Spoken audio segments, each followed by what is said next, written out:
Let's make sweet, sweet profit together.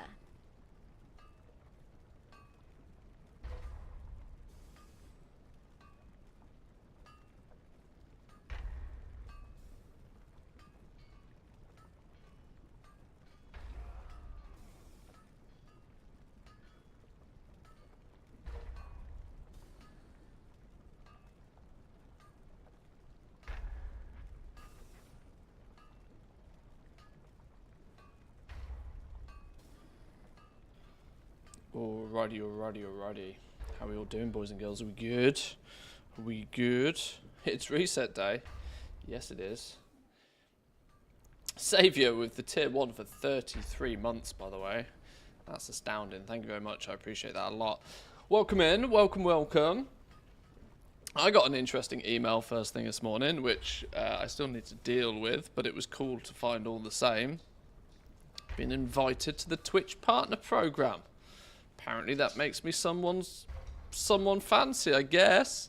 I guess remix numbers, pre-expansion numbers, launch numbers have actually been useful. I have no idea what it means. I need to read a contract. That sounds fun. Not a fan of contracts, but we'll see what's in it. As long as they don't try and tie me down to streaming only here, because of course, well, as it stands right now, Team YouTube and Team Twitch are neck and neck. I don't know what it means. I'm sure it's something useful.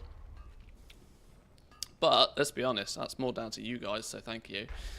You guys who actually sit here and endure me on a daily basis, or nearly daily basis anyway. Thank you. But it's reset day today. We've got a few bits and pieces to do. I've just done a little video on blacksmithing, which is just live on the YouTube channel. If you are watching on Team YouTube, you may have just watched that video. If not, maybe check it out. It's an overview of what Disco Dave has been up to.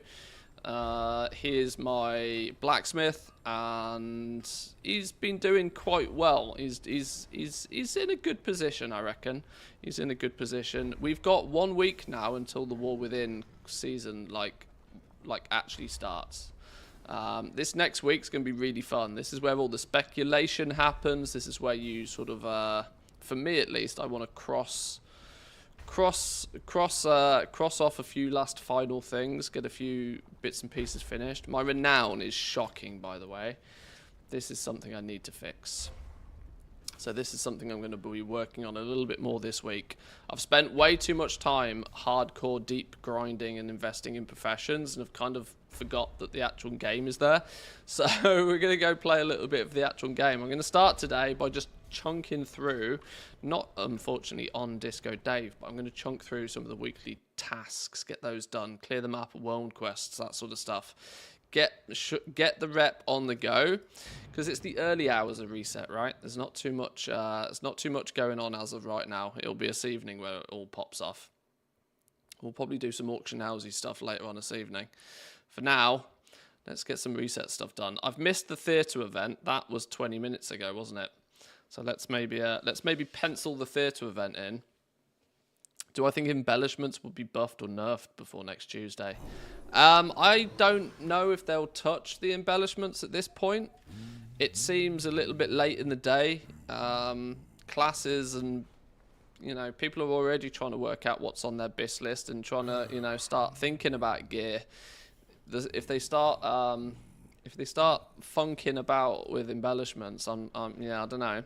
It might be worth checking the news though. I've not checked the patch notes.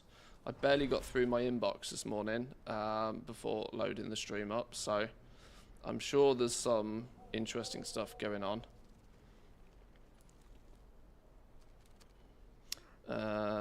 Bug fixes is probably the interesting one to look at, isn't it? Bouge fixes. What's the world saying on bouge fixes?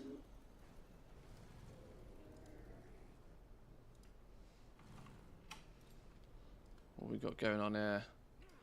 Awakening the Machine has been nerfed and many other bug fixes. Resolved issues causing the auction house to experience degraded performance. Well, let's hope so, shall we? Let's hope so. Whatever they did or whatever was the problem with the auction house. Let's hope that they have now thrown hardware and preferably software at it to fix it. It'd be nice if they had. Bunch of class changes. Check your classes if you care. Delves, what have they done with Delves? Reduce the damage of the fungal breath from the invasive spore cap rare. The bountiful icon on the scenario objective UI now hides upon looting the locked treasure chest to better indicate that you've collected your rewards. Fixed an issue with Brand's sleep schedule? The hell does that mean? I hate that they're cryptic with this shit, right? I know somebody out there is trying to be humorous, but I wish you'd just tell me what you'd fixed. I guess he randomly, I don't know, whatever. So there's no artisan acuity quest. I don't understand how we're supposed to acquire everything with herbalism and mining. Slowly. Very slowly. Herbalism and mining, yeah, doesn't have many sources of artisan's acuity, but by nature, they in theory don't need it quite as much as the crafting professions, but you are still technically capable of profession shuffling, even if your end goal is to be a gatherer. It's one of those. It's one of those. I have a little video coming out probably well, I'm not going to say probably tomorrow, but I want to talk about gathering in a little bit and address that issue. Because, yeah, quite some people have looked at their herbalist and miners and are like, I've got 100 artisan security. What's going on? How am I ever meant to get any of this? But the answer is slowly. What do you think is the best enchanting spec for somebody doing it casually? Designated disenchanter. If you're just casually doing it, disenchant stuff. Either buy things to disenchant or figure out a way to craft things to disenchant. Easily the best way for doing stuff casually. Not to mention then if you're casually playing on that character, doing world quests, doing the odd dungeon here or there, any bits of gear that you pick up en route you can disenchant, and in theory that will be profitable for quite a while. I say in theory because, you know, who knows, but if you know, you know. I hate that expression as well. Yeah, it's like if you've got nothing to say nothing at all. Yeah. Definitely felt left behind not doing the shuffle. I chose the knowledge point books and I'd love to have my tools. I've done the shuffle on a bunch of characters. And even I still feel left behind. Because if there's only two extremes to this, right? You either don't shuffle or you shuffle. Right, this is the problem for me. I have done a half shuffle on a bunch of characters, but it has still left me in that weird middle situation where where I'm probably slightly ahead of the curve, but I'm not competitive top end, which is the frustration for me.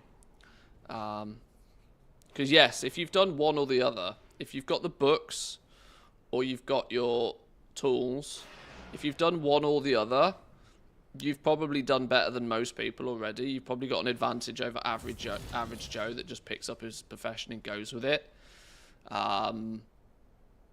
But margins are being squeezed so tight at the very, very ultra top end that you might still find it a little bit tricky, even if you've done like half a shuffle. It's really weird.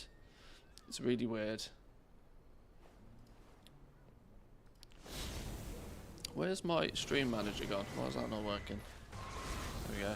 Yeah, it's odd.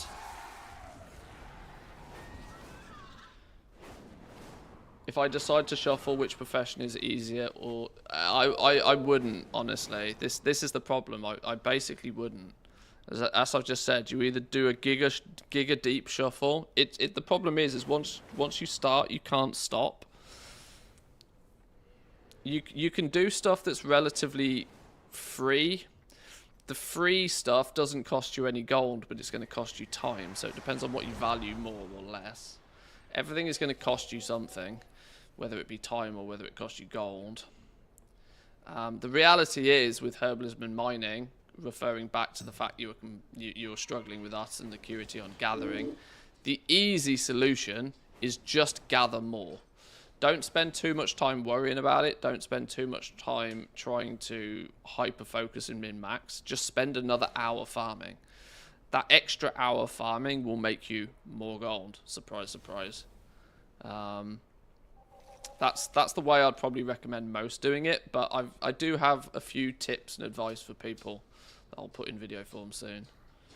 Dirt pile knowledge points are making me feel ill. I'm going to leave those right till the end of the week, you know. I did them all last week, and I also kind of regretted. I wasted like nearly a whole day on a bunch of characters getting like 1 or 2 knowledge points. It's that's the 99th percentile kind of keeping on top of knowledge points. And I've probably let a few knowledge points slip through the weeds other places anyway, so yeah, I don't know if I'm going to keep up with that. Change to the City of Threads. Fixed an issue where players were losing their earned pheromone buffs and attacking citizens. Sure. Awakening the Machine has had some changes. Medpack ground duration increased to 2 minutes, was 1.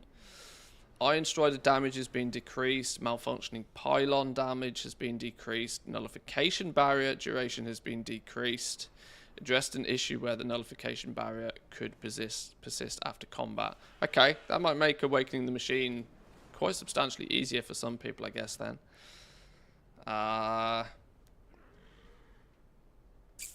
Some PvP changes. Professions. Fixed an issue where one of the profession specialization tomes purchased in the City of Threads with Kej were unable to be used in specific orders. Eh?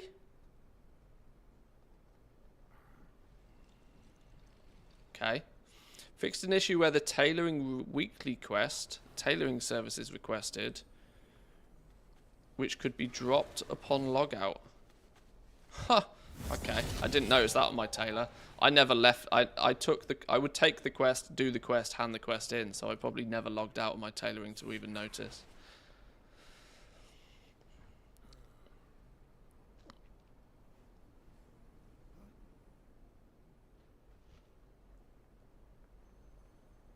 Okay, so just a handful of bug fixes there. Nothing too important.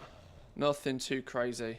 I got to start the day with some coffee though. I didn't get time to make my coffee, and I already started the stream late. So give me 30 seconds, boys and girls. I'm going to go get some coffee on the go, and then we'll have that. Oh my word, we're being raided. We're being raided. Sim, my man, welcome in. Thank you very much for the raid. You've literally caught me at the very second I'm about to stand up and go get some coffee. Thank you. Welcome in. Hope you had a wonderful stream. If you need to disappear, feel free to disappear. Thank you for bringing your fellow friends over here. I'll be back with you in 2 minutes.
Alrighty. Coffee is cooking.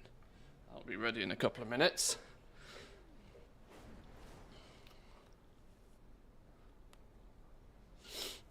Have you already tried streamviewers.org? Banned.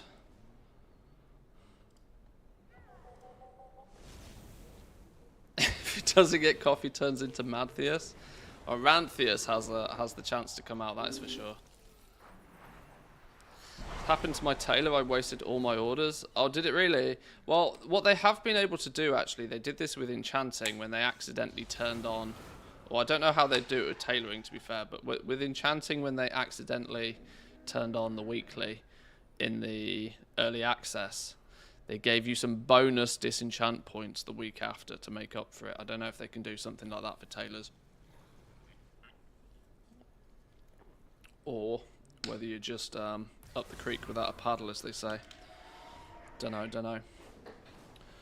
Right, let's get some of the world quests and basic stuff done and out of the way. I've actually decided to switch on Tama's week aura thing here, just to keep track a little bit more of what we're doing on a weekly basis. I probably want to do anything that gives me some rep, because I am miles behind with my reputation. Crafting and selling things won't pop off until this evening, so I'm not bothered too much about restocking the auction house first thing. This dude is actually, as you'll know, my main character, like my main character. The irony of this is that I've not leveled up my professions on him at all. He's got nothing. Because I've put all my focus into the dedicated individual characters for the professions. Not a great idea, but I did. How will you aid the people of the Khazalgar? Well, I'm about to go and sweep the world of world quests, so maybe it's not a terrible idea to do this one. Congrats on the promotion. Cheers, Drizzling Rose. Welcome in. Good morning. I need to go get my pact from the Weaver's Lair. Something else we need to do. And we should probably pick you up as well. Questions. Who do I want to do this with? There's part of me that thinks I should probably wait to do this until I've done everything else, on the basis of me being ever so slightly behind on one. If I can use this later in the week. If I can use this later in the week to cross a threshold, I will do that, because as of right now, I don't know who to spend it on. Knowing me, I'll completely forget to actually do it at all now, but... Oh, Dark Moon buff as well. Oh, 10% rep with Dark Moon buff. Oh, well, that all adds up, doesn't it? That adds up. I need to do the Dark Moon Fair on a lot of characters. Okay. Where's the Dark Moon Fair at?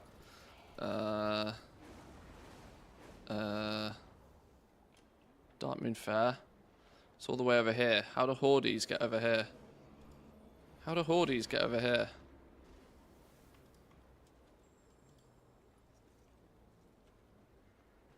Go Old Dalla. Old Dalla teleport. Old Dalla. That means I can use the fancy ring to get to Old Dalla, doesn't it? That should be in my bags, but isn't. Bank. I have calibrated my prices to be reasonable. It's in here somewhere. No, that's my ring-bound hourglass.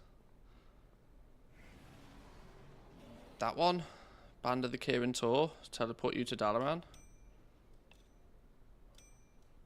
My directive has been fulfilled. Port and Capital City, then Crystal Song. Okay, we'll do that, because at least I know what we're doing there.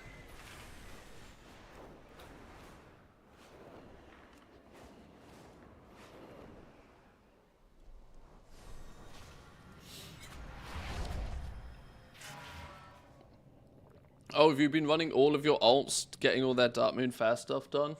Oh my god. Yeah, I'm scared about having to do that like 5 or 6 times.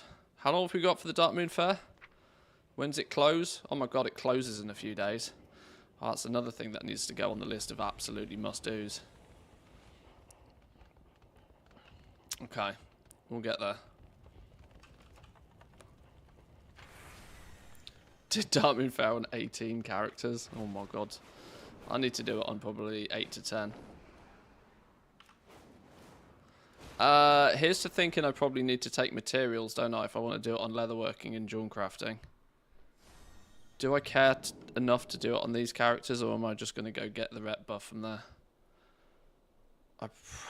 I've not been keeping up with these. Like I said, I've not even leveled these professions. Considering this is my main character, that's real slacking, but... The dark times will Alright, pass. I'll just go get the buff for Farewell. now. I'm doing what, one step at a time. I get way too distracted by the squirrels otherwise. I was thinking of making a second account to sit on the other monitor and just craft stuff while I do it on the main account. What profession would you suggest for the AFK crafting? As it stands at the moment, you're looking at things like... Well, the problem is one of the... wow, more people. More people who want to be banned. There's what was I saying? Yeah, I don't know what I was saying. Oh, second account. Yeah, you're looking at things that have to spend a lot of time processing something. The reality is right now is that that's mostly focused on enchanting. You're mostly focused on spending a lot of time disenchanting stuff. Supplying the enchanting material market is a timely process at the moment. But what you also have to remember is that's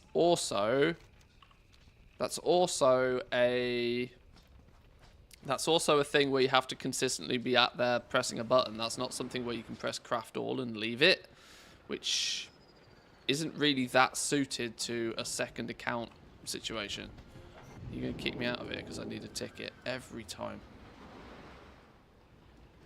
Welcome. I hope So... to see you again soon.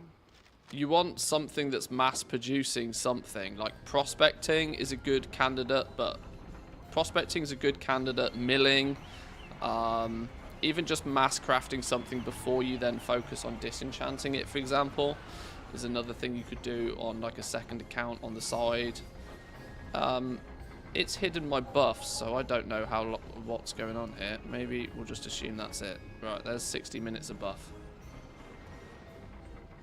I get told off for not using the Dark Moon hats or buying the hats or something. Where do we get the hats from? I buy and trade. I do this wrong every time. One day I will learn how to do it properly. I don't think that day is today though. Oh, can I put my camp here? Can I camp here? Is that possible? Make camp. Yo! Big brain. Big brain Manthias plays. Whack a tent up. Job done. Always thinking. Garrison Hearthstone. The fucking hell's going on there? Why is my Garrison Hearthstone down there? I went from big brain to nearly ending up in my Garrison.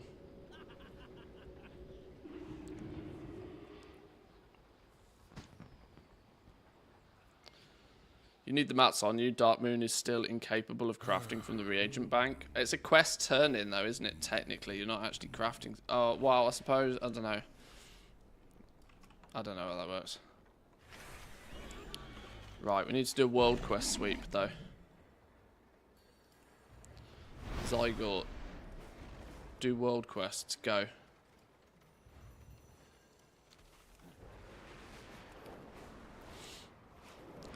In how long is it? In 15 minutes we've got the theatre event.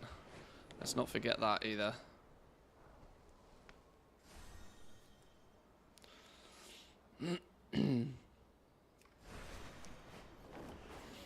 Are we doing some sky races first thing? Oh my god, before we do sky races we definitely need coffee.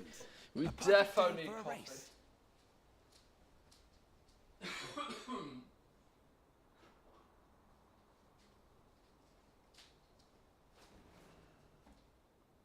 We need coffee and we need air conditioning because it's way too hot.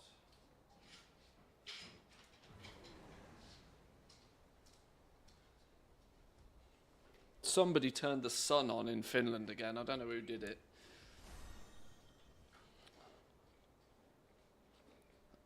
Been bored with no good background sound. Thought you'd never start streaming. Sorry, I took a day off yesterday. For the first time in... Oh my god, there's way too much coffee in this. I've put way too much water in this. That's going to be a recipe for disaster. Hang on, I'm going to get coffee all over my desk. Oh my god.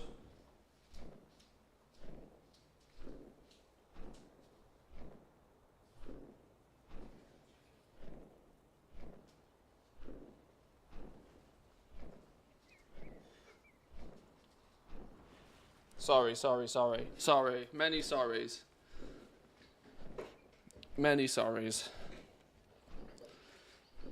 No such thing, only too tiny of a mug. You calling me a mug?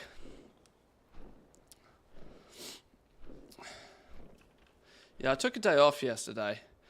I didn't actually take a day Let's off, make I just sweet, didn't stream. sweet profit together. I still ended up playing the game flipping 8 hours yesterday. So I've come to the conclusion there's no such thing as a day off when there's a new expansion out. That said, I have a friend coming over on Saturday.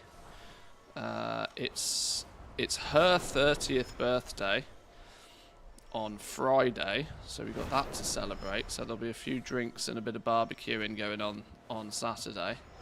It's also my birthday next week. Unfortunately, I am not turning 30. But so I'm gonna take it a little bit easier this weekend. But I think that's smart, right? Because this weekend is the last weekend before the season kicks off. Once the season kicks in, it will be like all Goblin go go go. I reckon we'll have like all the content to play with. And it's September on Twitch. It's all kicking off. And I get my email saying I'm now officially a Twitch partner. It's all going to plan, boys and girls. This hard work is paying off. Hard work playing video games all day. One absolute joke. Jensen with a prime, thank you very much. I appreciate it. Welcome in, welcome in.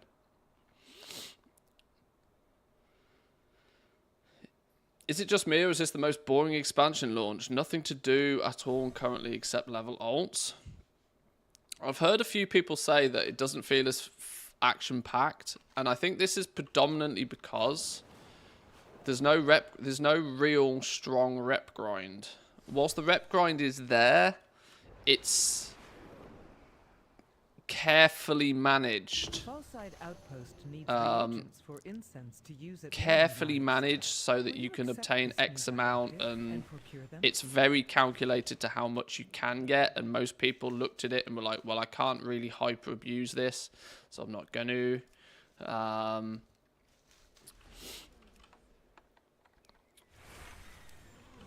But the open world stuff is quite interesting to me. I think there's probably a strong suspicion that people haven't really just fully explored properly. Because there's a lot to do out there. There's certainly a lot of open world content. As far as open world content is concerned, this is probably the best expansion. I would say that early access has definitely had a play on this, though. I feel as if the game's been out weeks at this point. It hasn't. It's been out literally a week. But because of early access, it feels like it's been out a lot longer. And people who had early access are probably starting to feel that now. That they're still like, oh my god, it's still a week before like everything opens up still. So I suspect if your main focus was like the Raid or Mythic Plus or something along those lines, this is a lot longer of a wait for you, so I can kind of get it. But I'm still in a position where there is more stuff to do than I have hours to do it, so I'm happy. I'm happy. I'm still having to prioritize what I do because I don't have time to do everything. But that's because I'm doing sweaty things with professions and arguably burning a bunch of gold right now rather than making it. with the hopes it will all pay off in the future, but we'll see.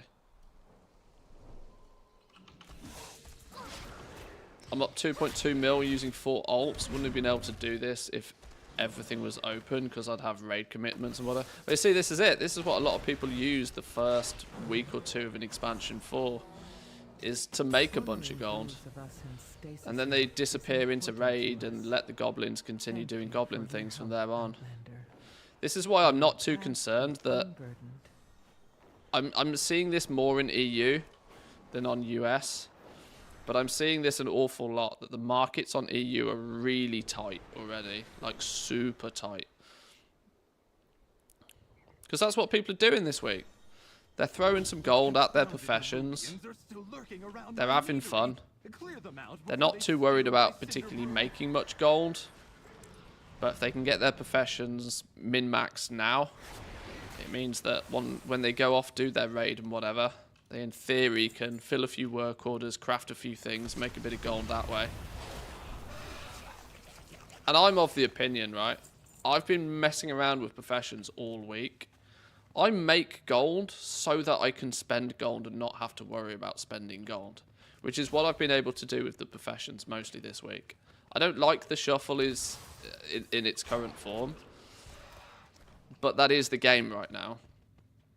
And shuffling's expensive, but it will potentially have some long-term effects if you utilize it. So I don't mind it too much. I don't mind that I haven't really made gold so far, because I'm also trying to at least keep my eyes open on the long game. Plus, I am starting to think that materials are probably at the cheapest point they'll be for quite a while now. After the first full week, you start to find that point where materials have been super expensive because they don't exist yet, and you've started to get to the point where they definitely exist in large quantities now, and you've started to see where the prices of materials are likely to sit. Now what you're going to find is people start stocking up. People start buying bunches of materials with no intention of doing anything with them just yet, but they buy them so that they have them for when they then go on to need them.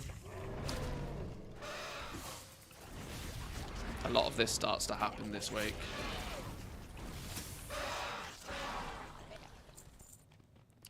Where's this boss dude? He spawns here, but he's not. There he is.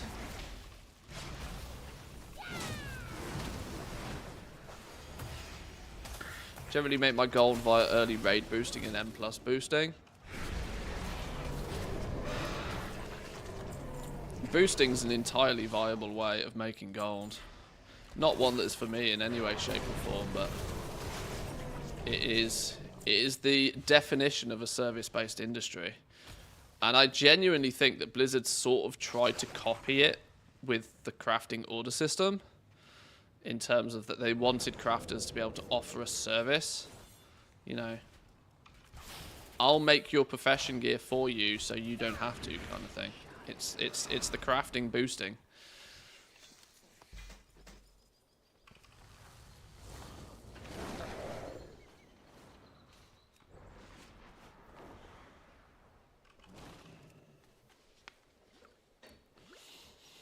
Haven't the Discords taken out the bulk of those? Well, they don't do it legitimately. You're theoretically not meant to have external third-party, fully organised setups. Now, I say in theory because that doesn't mean they don't exist. Because unfortunately, Blizzard have a problem on their hands that they can police what goes on. They can easily police what goes on inside the game. It's not so easy for them to police what goes on outside of their game. And if people want to use Discords to set up communities, then people will do just that. Blizzard then have the obligation to prove that any wrongdoing has happened, but they have to prove it via being in-game. I mean, admittedly, they can turn around and ban anybody for anything, but like, you're meant to advertise. You're meant to. It's not outlawing boosting; it's outlawing how you go about selling boosting. If you're a guild, you're meant to be able to advertise on your realm that you're able to, like, what you're meant to do, and then you're meant to then do it. It's when you have like level 1 characters set up on 50 accounts, like spamming and shit, that's wrong.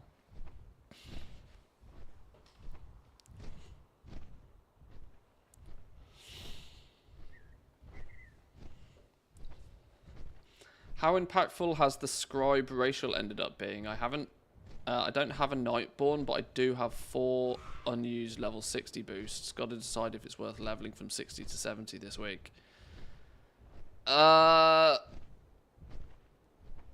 Okay. What I'm about to say is hyper optimized, so don't shoot the messenger here. But in a hyper optimized world, if you didn't start last week, you're behind.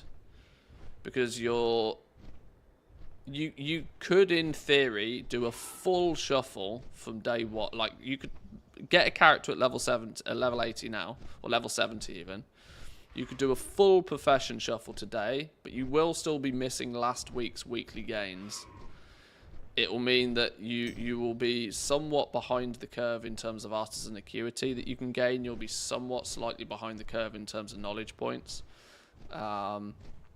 So, as of today, if you haven't started a shuffle, I probably wouldn't bother. Like, it was situational last week. You could do it. You weren't technically going to be behind. You'd have to do it pretty quickly. But now you are categorically behind the progress that some people will have. But that, like I said, I preface this by saying this is a hyper optimal scenario. That's not to say the only gold can be made in that hyper optimal space, but if that's what you're shooting for, you need to be aware of that to begin with.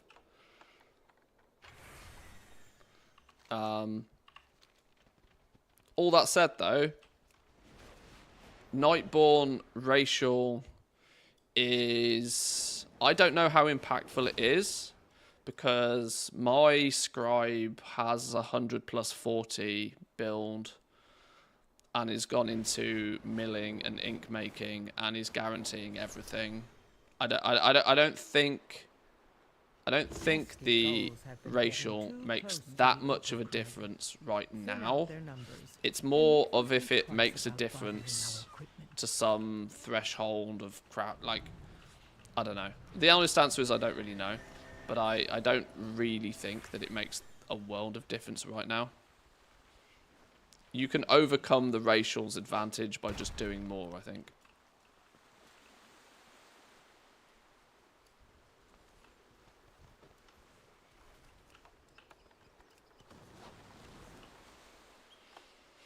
Shuffling my little tushy off, spending 800k to make 150 out of 200. Shuffling ain't cheap. It ain't easy. Shuffling life ain't for everybody. It's really not. The early advantage is totally gone now. Even max quality crafted items are operating at like 5% margins now. I cannot be doing this for like 10. Oh, okay. We're meant to be killing the... What are we doing? Click the salty breads. I've been clicking salty breads.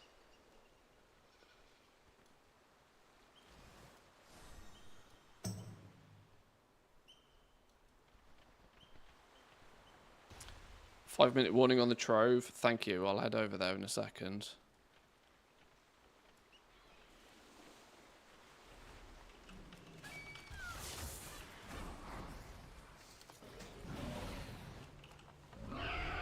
Oh, this world quest is annoying.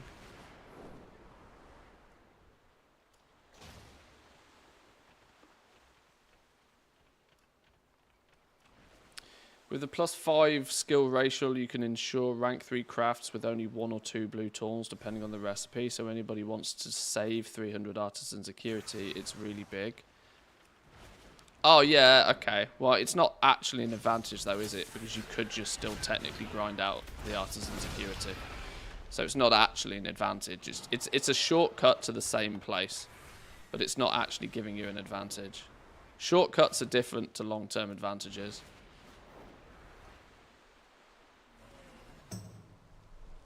It's not that they can do something that non-night pawns can't. That's when the racials get really gross. If I sub on Twitch, do I get the gold guide? The gold guide is a Patreon predominant thing right now. It is technically available for tier 3 Twitch subs, but I don't expect anybody to be a tier 3 Twitch sub. You'd be better off subbing on Patreon and then subbing regularly on Twitch. This is because, unfortunately, Twitch takes 50% of the revenue, so the option on Twitch is more expensive.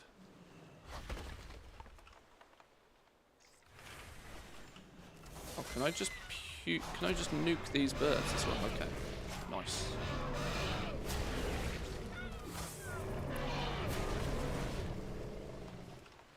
The guide is a Google Doc.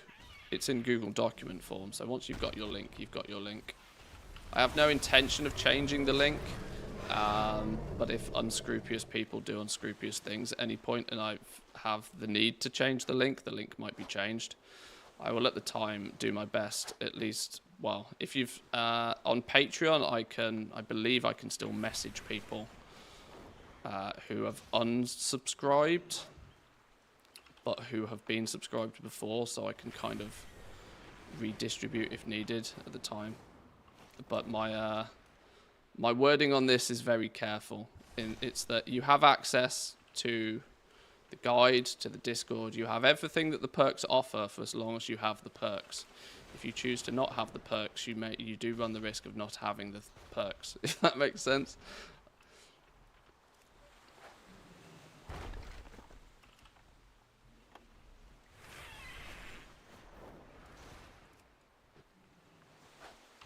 It's why it's just bundled in with my Patreon instead of it being like a standalone product. If I sold it as a standalone product, it'd be a little bit different, but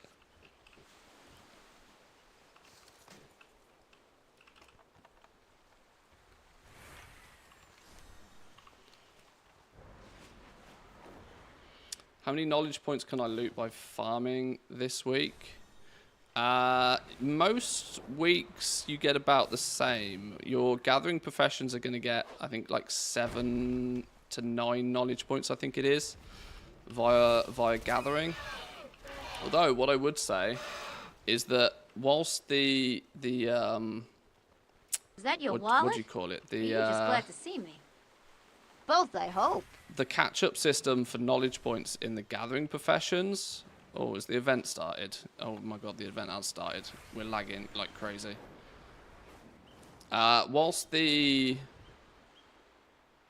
I can't remember what I was saying. My god, my brain. Yeah, the catch-up system for herbalism and mining seems to sort of... The deep grove roots, I think they're called. I've picked up a couple of them on herbalism already. So it does kind of feel like you can just, in theory, completely 100% perma-grind herbalism and mining to gain some advantage over others. But... Sorry. Wow, 6,000 out of 6,000 already. I've literally just got here.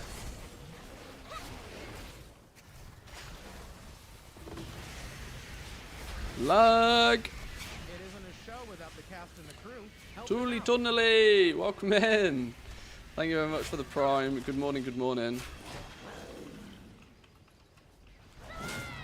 Somebody's turned the sun back on in Finland. It's hot again and I don't know where it came from. I'm not complaining, I like the heat. I just wasn't prepared for it. The world's upside down when I log in and see Mantheus gathering. I've said to myself I'm going to keep my herbalist and miner up to speed this time.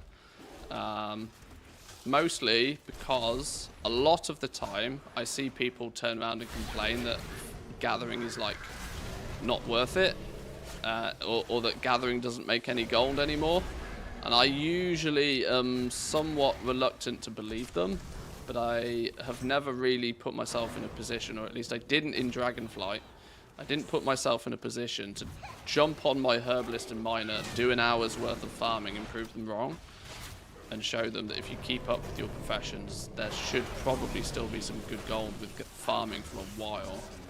Quality 3 mats are going to keep farmers busy for some time, by the way. There's no denying.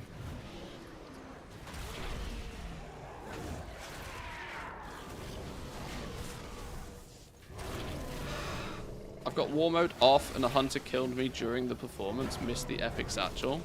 Well, that sucks.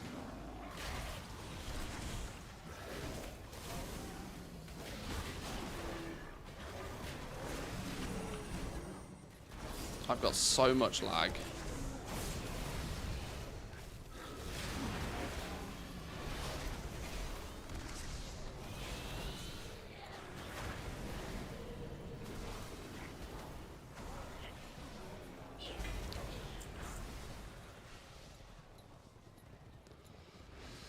Okay.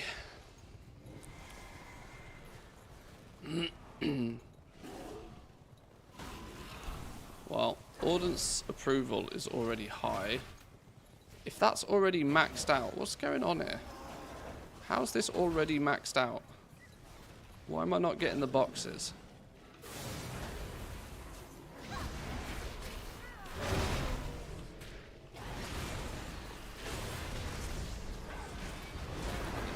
Let's just try and kill things. The event is a mess.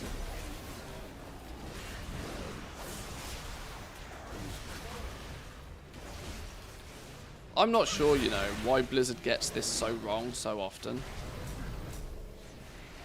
Surely a company of Blizzard's size, with Blizzard's experience more than anything else with dealing with this. Because it's not like they get it wrong once and then they fix it. Every time they make an event like this, it is an absolute lag fiesta, an utter shit show. Every time.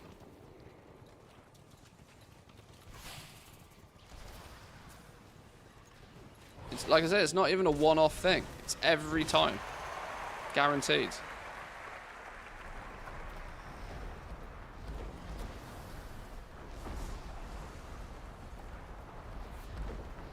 Alright, got my costume.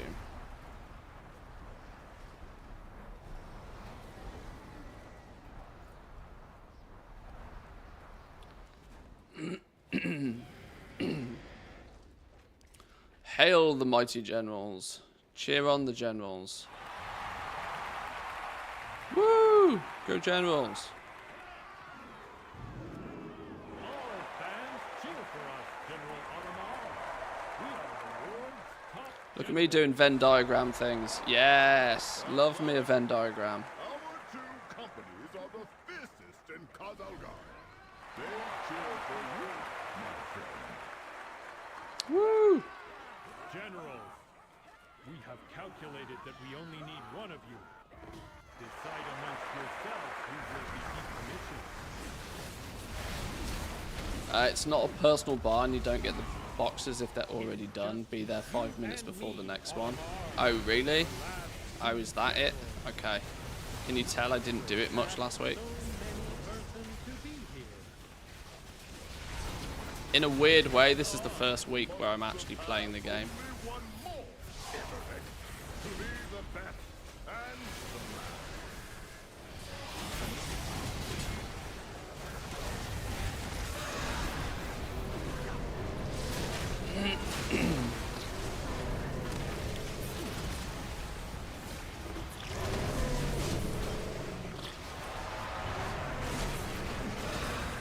I will be the last general. I am far stronger than you, Otomar. I will prove it. Be strong. Be strong. Your strength Let me be alone strong. is admirable. But my strength is No. leadership No. and the loyalty No of strong my today. troops.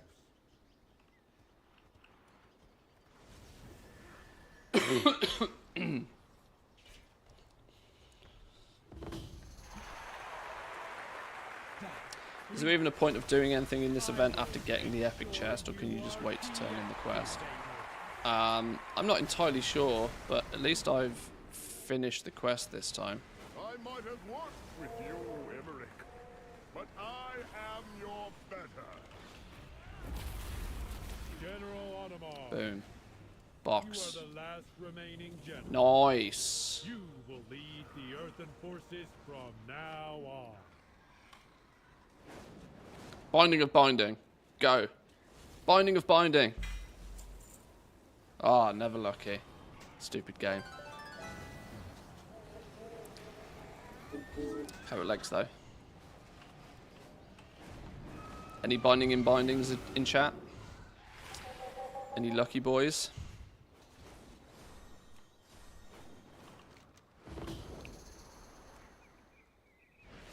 It's going to be the new flavor pocket, that recipe, isn't it? I think it only drops for level 80s though, so there is a artificial limit on how many people can get it.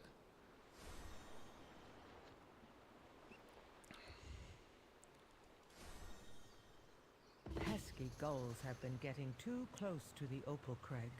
Right, Thin we're out still their messing about numbers, with seagulls and make apparently. them think twice about bothering our equipment.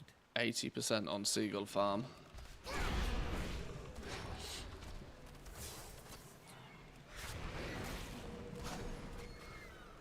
Is it weekly or every time the event starts? You can do the event multiple times in a week, but you only get the weekly box once.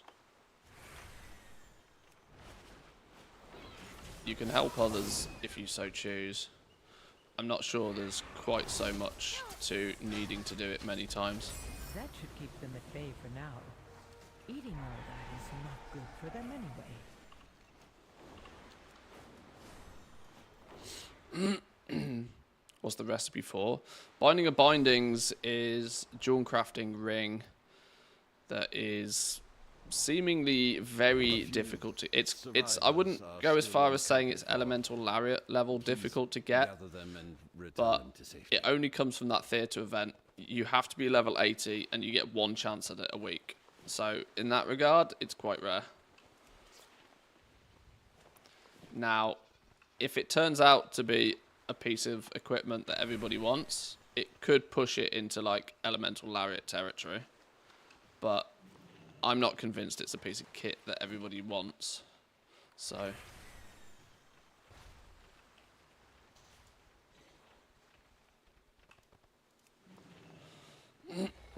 do you need to be a jewel crafter to have it drop? I'm not sure. I am a jewel crafter, but if there's any lucky people in chat that can confirm or deny.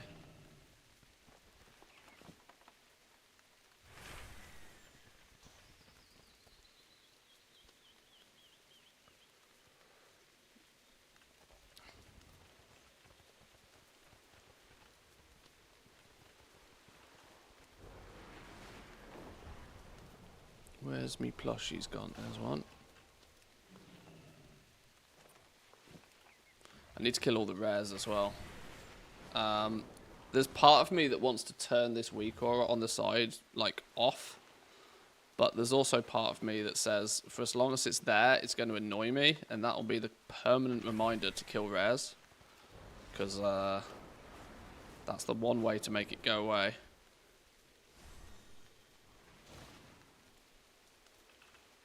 Every piece of Dalaran we preserve, no matter how small. Currently 4 million gold on the auction house. Dear God. I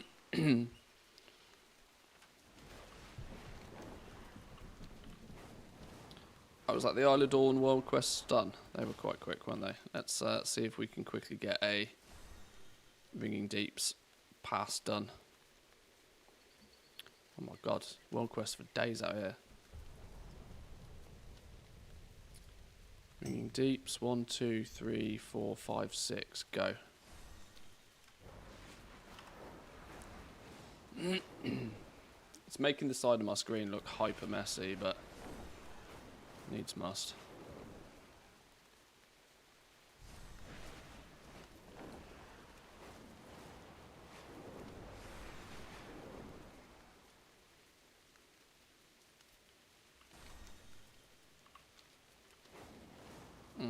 I'm just thinking if there's any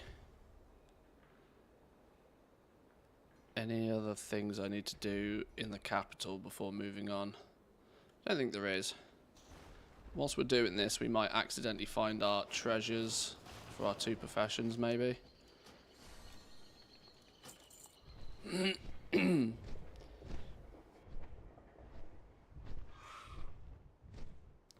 Oh, I've clearly been talking way too much the last week, though. I noticed yesterday with not streaming, I noticed that when not streaming, like, I could definitely feel my vocal cords were tight.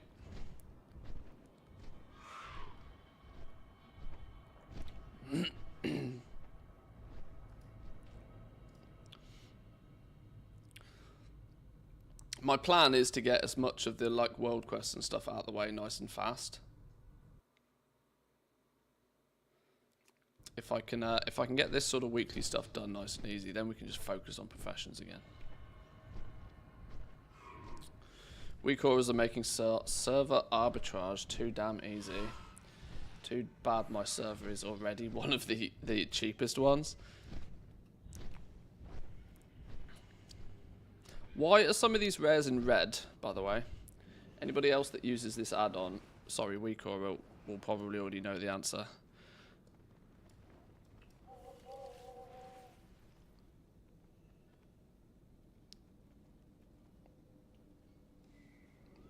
Can I share the rare weak aura? This is Tama's weak aura helper. Just search for Tama's on Wago. You'll find it. Because of the renown, you don't have the level.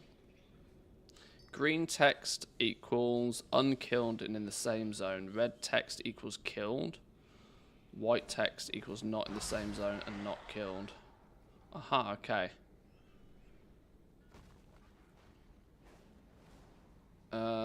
Is there a way... Well, they should have all reset, so they should all be on my screen. That doesn't make sense, because I haven't killed most of the rares. Unless they're linked to the rare achievements. What's the achievements for killing all of the rares?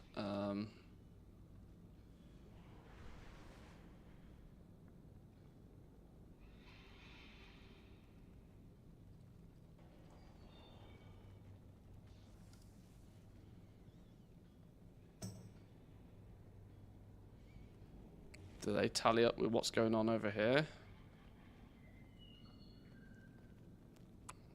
No. I don't know.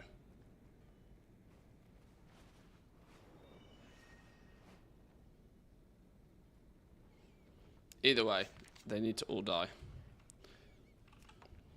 Can I click on one of these and get TomTom locations to it? That would be really clever, wouldn't it? Oh, there is waypoints there, look.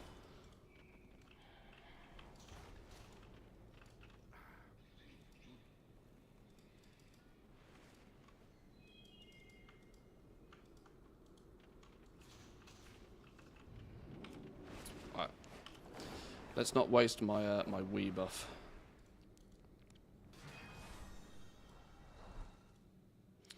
Someone didn't get. Do I have an updated guide on TSM? No, but I do have desires to update them, which will happen soon, TM. Not that they are, in essence, out of date, but they're just old.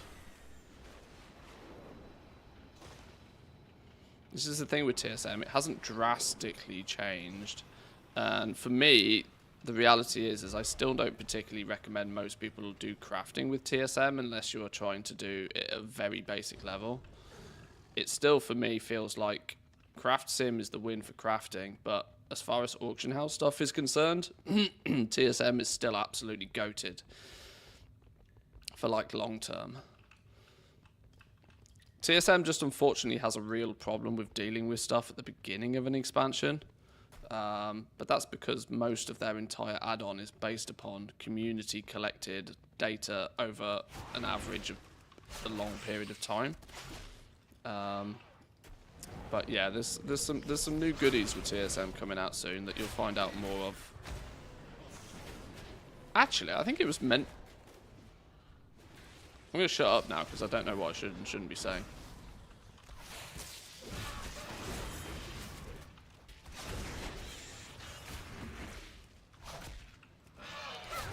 But yeah, keep your eyes peeled for new TSM stuff.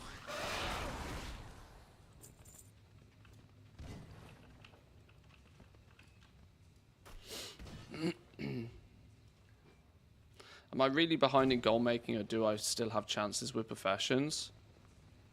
Oh, you've still got a good chance. What I would say with the crafting professions is just like Dragonflight. You got to stay ahead of the curve. If you can stay ahead of the curve, you'll be fine. You'll make loads of gold. If you drop too far behind, you're going to find yourself in a position where you're going to put a lot of time and effort into it, and it might not necessarily pay out in the way you're expecting it to.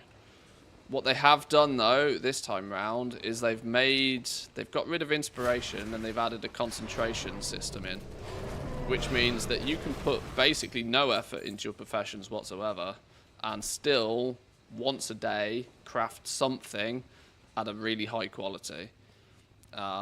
It's almost like they've made a generic cooldown system for the entire professions. So that is a route for some people if you just want to make a small amount every day.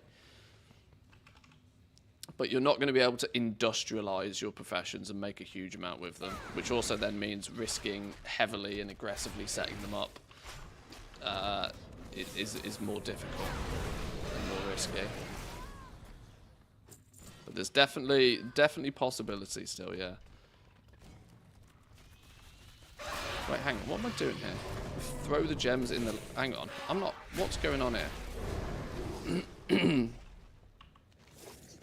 I've picked up the gems now, I need to not be here. I'm not paying attention to the quest at all. Typical me. Today at 5 is the announcement. It's 5 o'clock somewhere. It's always 5 o'clock somewhere. I'm going to assume that that's by NA times, which means they'll probably launch it smack bang in the middle of the night while I'm fast asleep. So we might check it out tomorrow then if that's the case.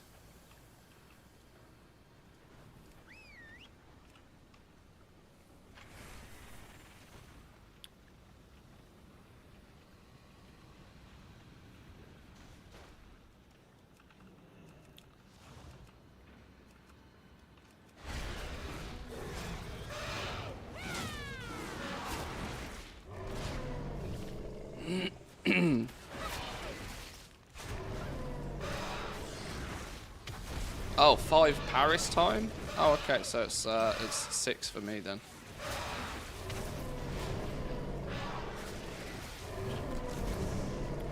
Oh, okay. Well, we might have a look at that then later. Seems all the markets are ultra saturated with minimum profits.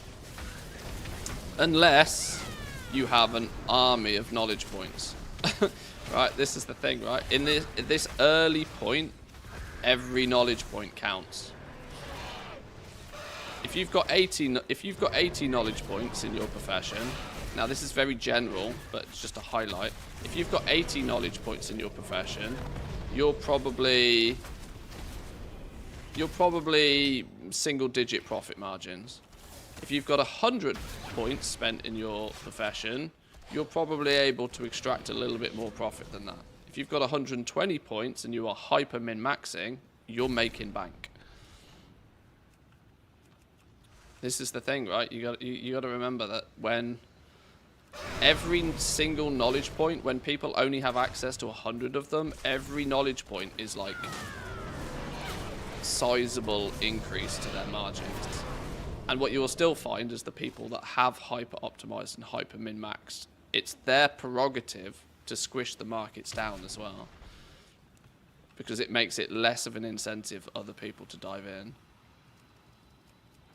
Now that the dust has settled, we can all move on to our next agenda. Where's this little rat fella then? Expressing gratitude, friends.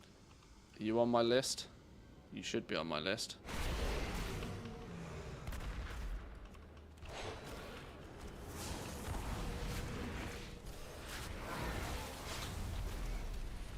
Is there a disenchanting macro that doesn't disenchant your profession tool? Probably not, no. Unless you just get a rare profession tool, then it shouldn't, right? It will disenchant your uncommon profession tool, because that's what you're disenchanting. Get your rare profession tool, problem solved.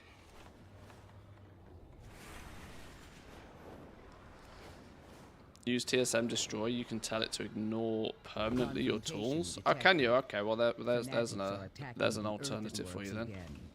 We need to subdue them.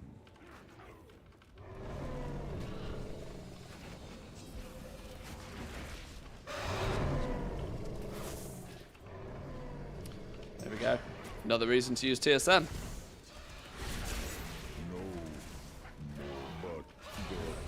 Chat's always got the right answer. Chat's good at that. Protect the machines.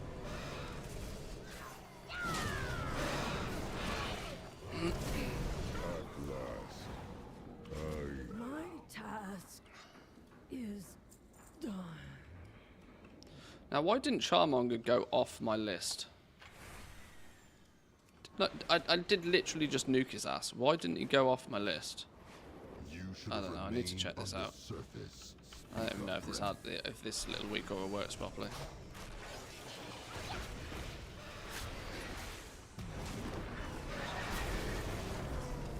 Violence authorized.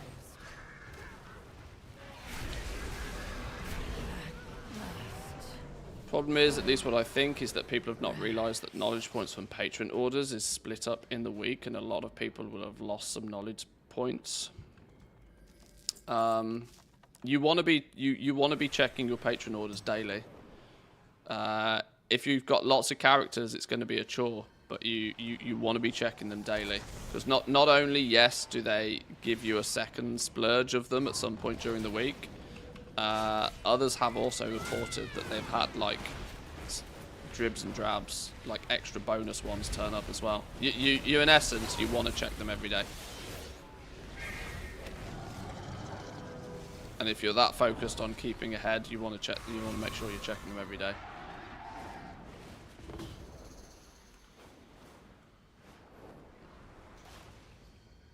So Terror of the Forge, I've now killed it, yet it's not gone off my list. What happens if I do a reload? Is it just that the list doesn't update?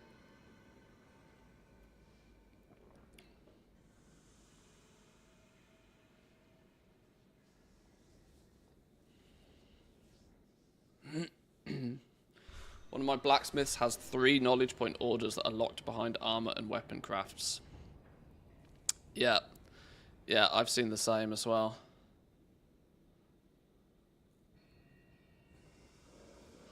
Okay, Terror of the Forge is still on my list.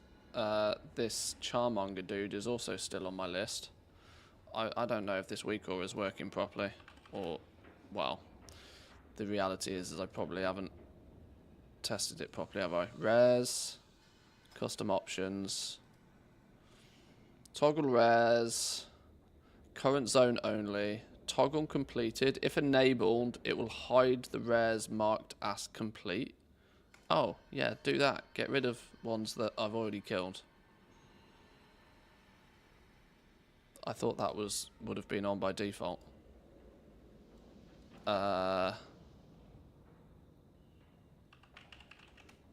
Well, it's got rid of some, but it's not got... Okay.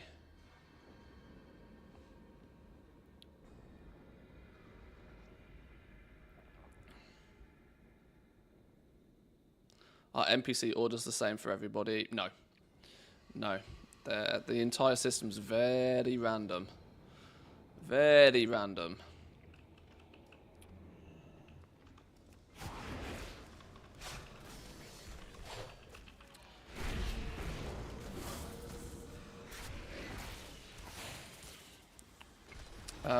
Can you tell me what spec path you're going for on your cooldown bolt alts? I don't have any cooldown bolt alts.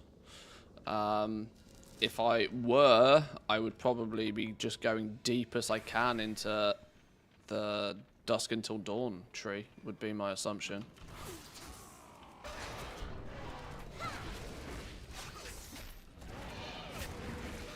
I don't have any tailoring alts. Most of my characters' secondary professions, once they're done farming Artisan's Acuity, are going to have probably skinning. I could set them up as tailors. That's a secondary.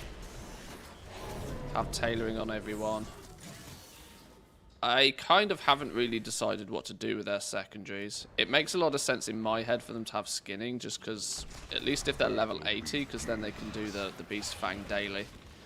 Which I think is probably one of the more lucrative buttons you can press once a day. But it's not the most interesting or exciting profession outside that one very slim opportunity. So I don't really know.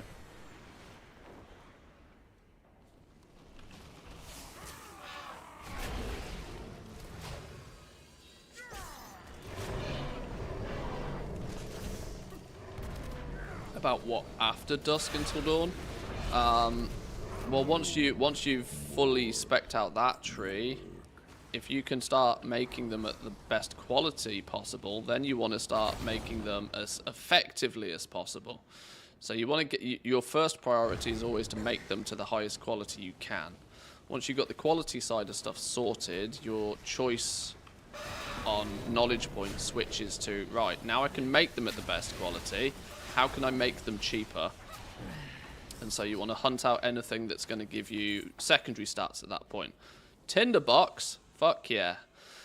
2 in 2 days, by the way. Randomly, casually farming. The machines, I'd but the machine.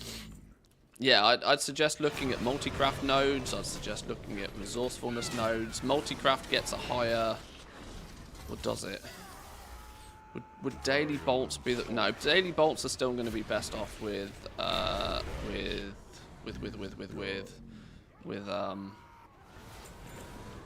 multi-craft. I'm pretty sure of it. What the tinderbox is used for?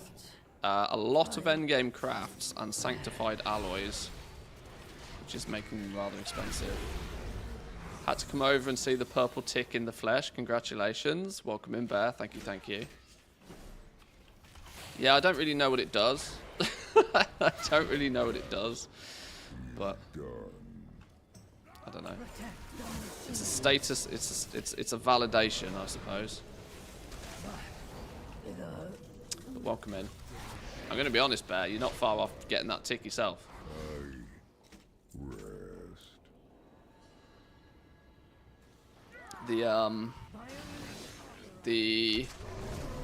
The requirements are 75 concurrent viewers over an average of 90 days, I think it is. They're the bare minimums, though. I've had that and applied before and not been granted it, but taking advantage of expansion hype has definitely helped get the validation tick. Bare minimum. Yes.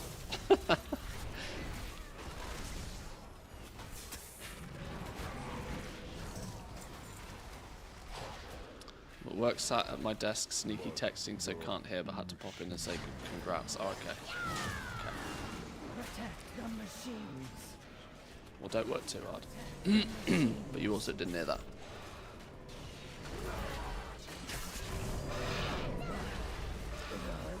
'88, '93, getting there.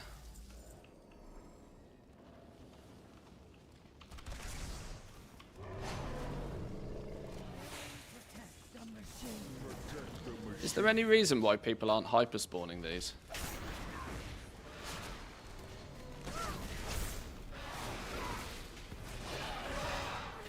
This seems like an absolute prime candidate for a 2x4 farm. They're humanoids, so they're going to drop cloth. Now we can focus on the rest of our work. Don't know.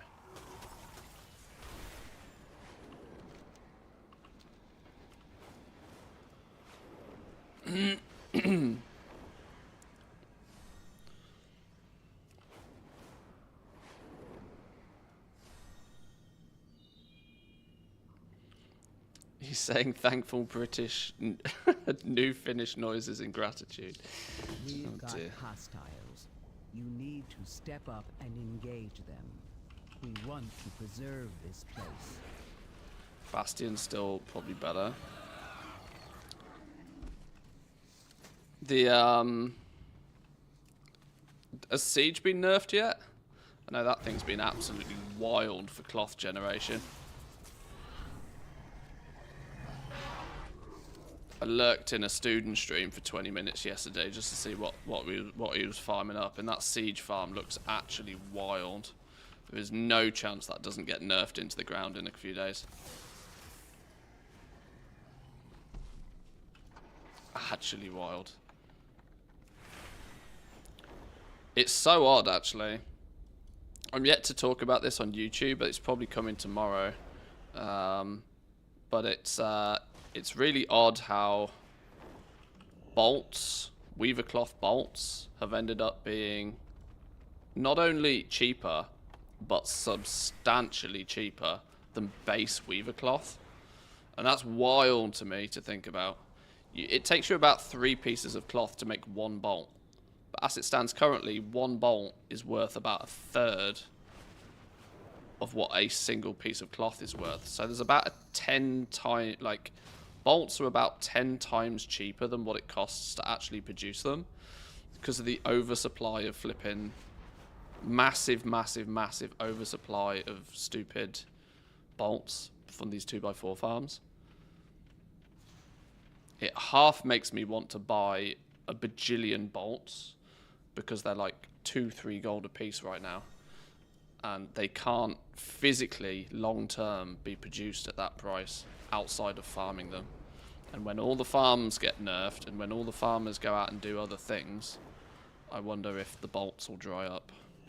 But I equally wonder if there's just way too goddamn many of them already. It's because you can't transmute the bolts. Yeah, exactly. Cloth has a secondary usage.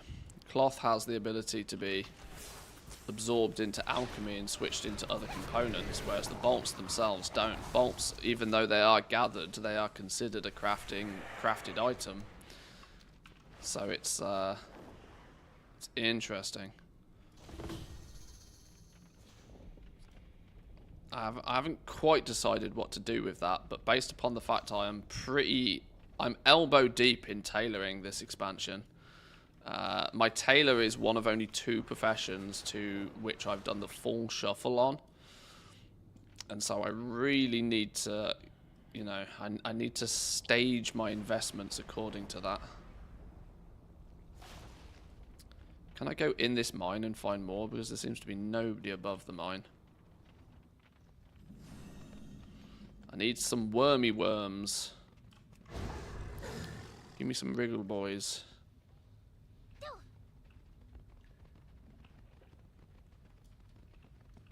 Seriously? No wiggle boys? Craft Sim says negative profit. Yeah, if you craft it, you end up with profit. You get from resourcefulness and tailoring bag. I would also like to obviously remind people that your crafting costs are not the same as other people's crafting costs. So I'd also point out that you got to be really careful using Craft Sim right now, because Craft Sim does some very clever stuff. Very clever stuff. But it's going to mislead you if your pricing is not right. I've actually switched my Craft Sim from using TSM to using Auctionator. And I've been manually updating the prices every time I look at it to make sure that I am happy that the prices that Craft Sim is quoting me is legit. Since it's very easy for it to say that you get 20% margin, and then by the time you've crafted it, realize that it's actually negative 10% because one number was wrong in something somewhere. Right, there's got to be more wiggly boys. I found you.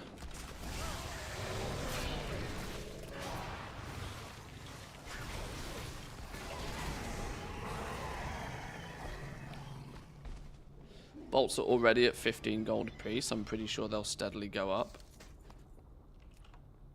I don't know what they are in Team EU or Team NA, to be honest, but they were wildly cheap the last few days. So cheap that it was almost impossible for it to be for them to be maintained at that low price. Was my thought anyway.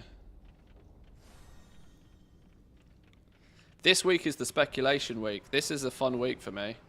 This is the week where we can start saying, right, okay, we now know how the professions function. We now know roughly what people are going to want. We know roughly what sells and what doesn't sell, how much things are going to cost to make, where the markets might be.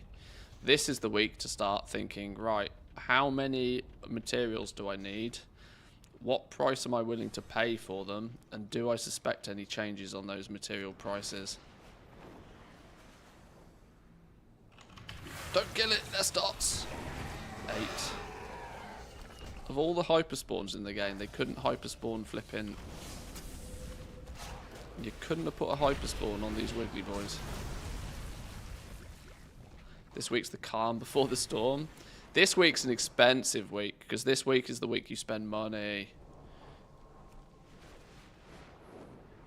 If you haven't already spent a shitload on leveling your professions, get prepared to spend a lot this week.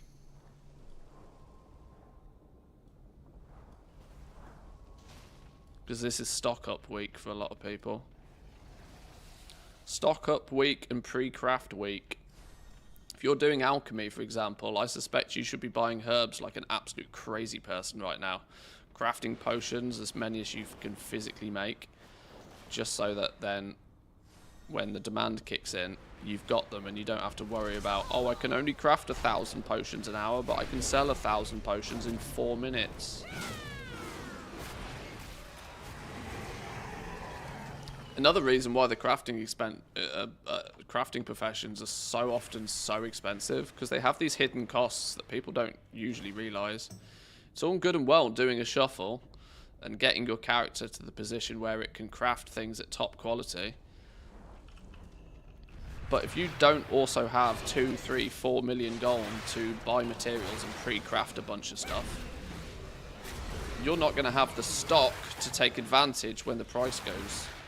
You know, when the seasonal prices kick in.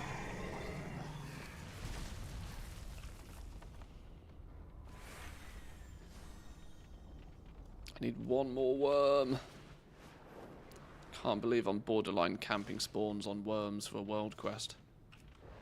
A world quest that I'm not even convinced I need the reward from. I'm just doing all the world quests so that they're done. Oh, I actually get myself a piece of gear upgrade. Well, I'd have taken that either way.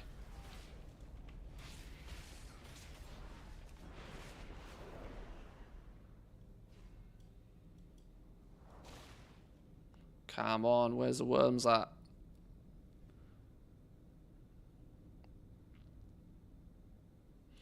I vote Tinderbox to the moon. Are you diamond hands on Tinderboxes? I'm not going anywhere near Tinderboxes. I think it's a bubble.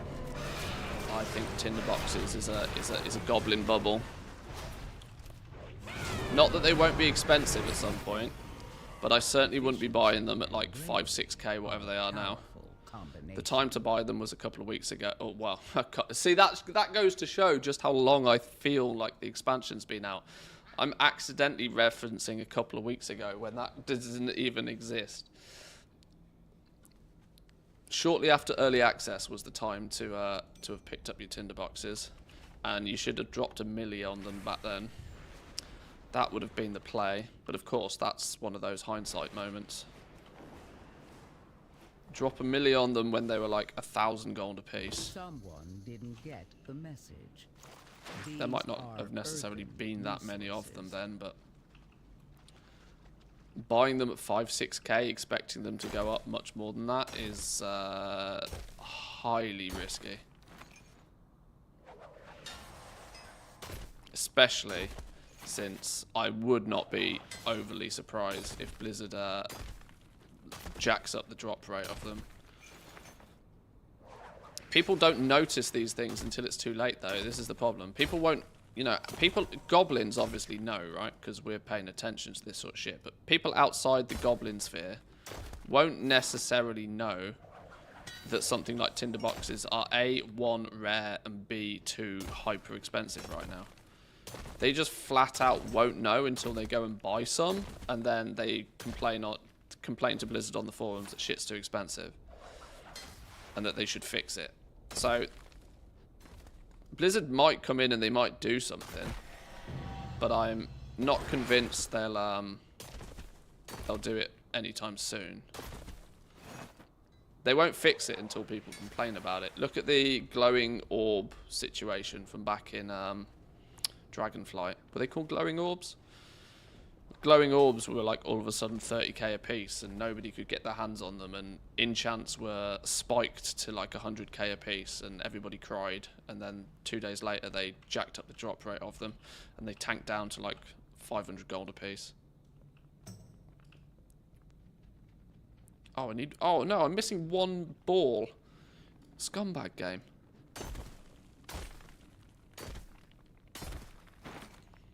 There we go. Boom. Objective Gotcha. secured. Wow, another upgrade. This puts the local God, you know your gear's situation bad when you're getting back in upgrades our from favor. world quests. Appreciate it. Holy.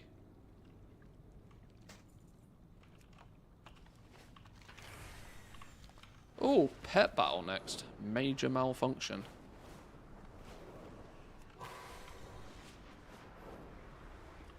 How do we get there?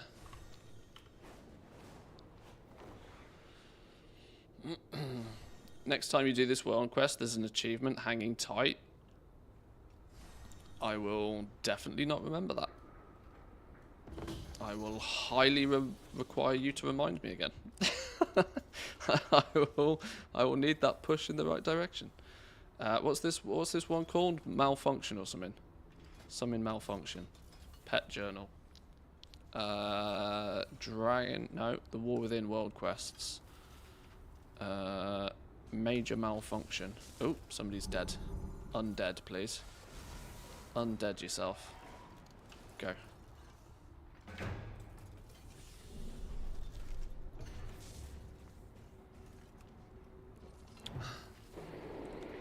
Tinderboxes are incredibly dangerous. They've been 800 to 1500 gold for a while. Buying now when people are stocking up is crazy. Yeah, this is why I say it feels a lot like a goblin bubble to me. It feels like the time to have bought them, and more importantly, the time to be flipping them, I also feel is right now. I don't think Diamond Hands is a great move on these. If you bought them at 1500 gold a piece a week ago, the time to sell them is now, because the hype is on them now, and you're selling them to people that like will be buying them at 6k thinking they'll go to 12. This is now a pattern that we have seen happen many times. That the early bird gets the cheap stock. The early bird then sells that cheap stock to all the speculators. And the speculators lose their ass when the price tanks when the season launches. And the demand isn't instantly switched on. Every time. Every time. Saw a creator buy up a milli gold of Blasphemites. I hope it works out for him. Seems a reasonable investment. That was Golden, wasn't it? Golden. He's usually lurking in stream. He might be. I also don't totally agree with that. I'm really hoping. Well, I mean, he's clued up. He knows what he's doing. So his logic is not totally flawed. Because his logic being that if you try and craft Blasphemites, your cost to craft them is significantly more than what they were currently listed for. So in that regard, you could easily claim it's an undervalued market there. What I'm mostly concerned for is that alchemists out there have been able to use the Thaumaturgy for a week now. 2 weeks by the time the season starts. They've been able to use the Thaumaturgy profitably without any need for any gold to come from Blasphemites, right? The Blasphemites have been, or the Gleaming Transmutagen has been entirely byproduct. People have been able to make gold, make profit off taking one material, smushing it into other materials, and then selling it. Meaning that they have probably stacked up thousands and thousands and thousands of gleaming Is that your transmutagen, wallet? just You waiting just for the left see. big, you know, the Both, big I hope. blasphemite market to explode. And then you will see them come out the woodwork like you have never seen before. I would imagine most of the blasphemites that technically exist Let's make haven't even sweet, been made sweet yet. profit together. I reckon they're just sat as transmutagen in people's bags. And people are just waiting on them. Because of this kind of like, oh, everybody needs it, and everybody needs lots of them, but nobody needs them yet. They haven't cost me anything, so I'm not going to sell them cheap now. You know, there's a lot of smart alchemists out there. If you've gone deep into thaumaturgy in the first place, you kind of know why you've been doing it.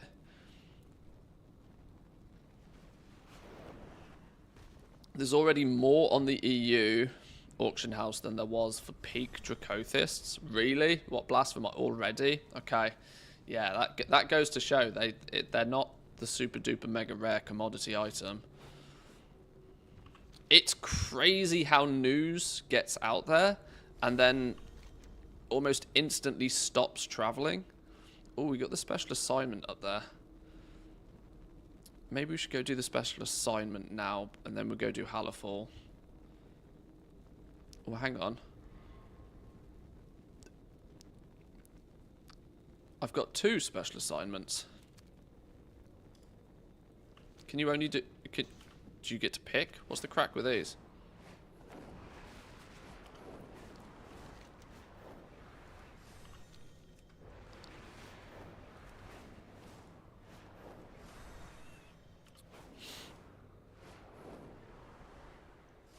It's only a gold cap to reset blasphemites to 2.5 gold, average buy of 857. Yeah, if you were to reset them to 2.5k right now, 2 more gold caps would turn up probably within about an hour, would be my suspicion. There's another market out there that I'm not talking about too publicly just yet. It's close to home, so I'm sure some of you will be able to figure out what the hell I'm talking about. But there was a market I was watching a little bit yesterday, and I could tell that there's a handful of people in it who are just waiting for some sucker to come along and reset it. Just waiting. You saw the quantity numbers go up and down like a yo-yo of people deciding, do they post it, do they not post it.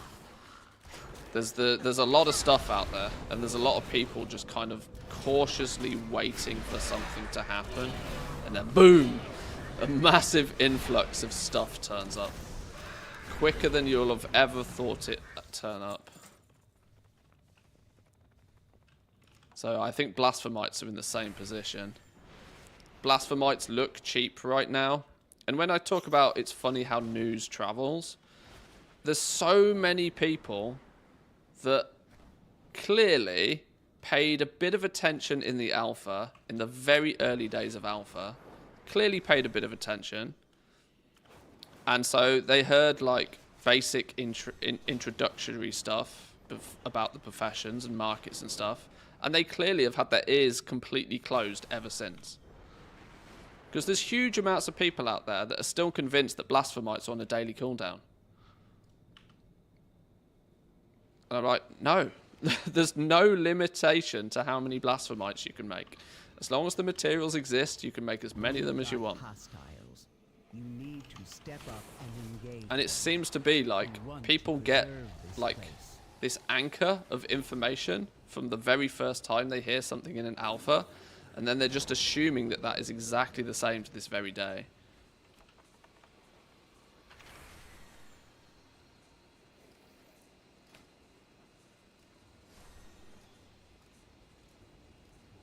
So I hope people don't get too caught by that. But it's one of those, right? If you do goblin stuff on a regular basis, if you drop 1 million gold on something, if it works, you make 2 million gold.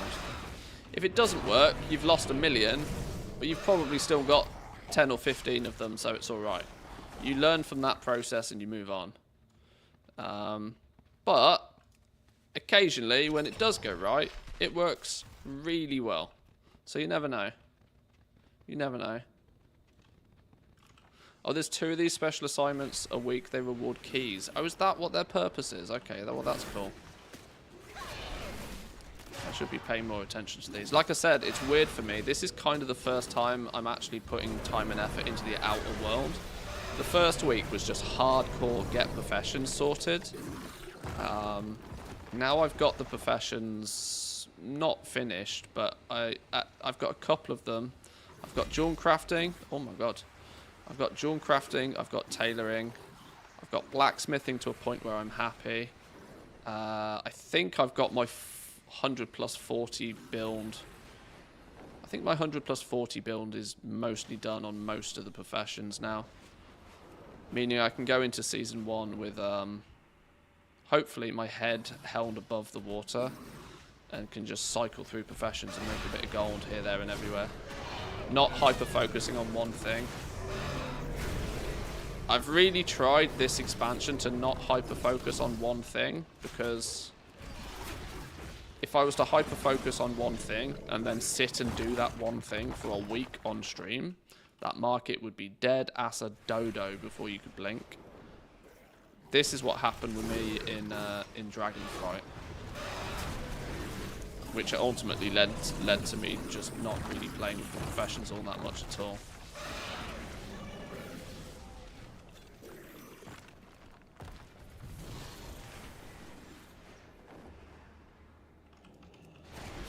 Oh my god, these dudes have got like 12 million health. Okay, I probably shouldn't be soloing these. Although we are hunters. Hunter prio. Hunter solos everything, right? Not if pet don't do pet things. Hello? Pet do pet things, please? Oh my god.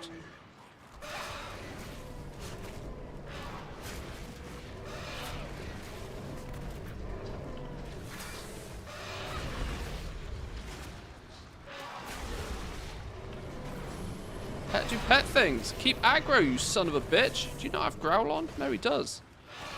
Maybe these are just really skitty on aggro.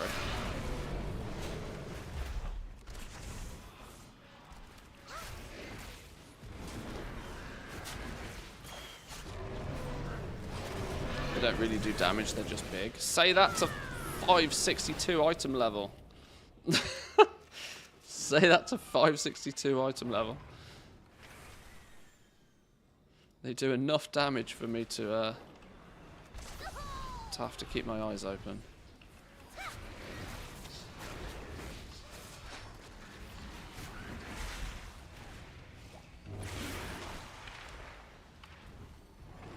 Yo, I got a heal. How about that?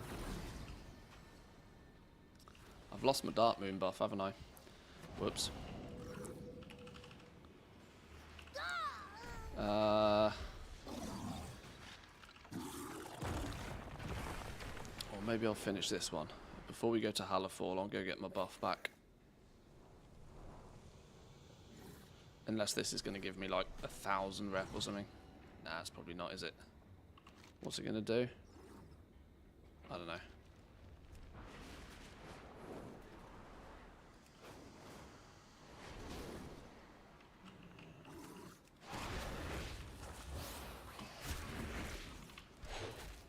This group isn't doing group things very well.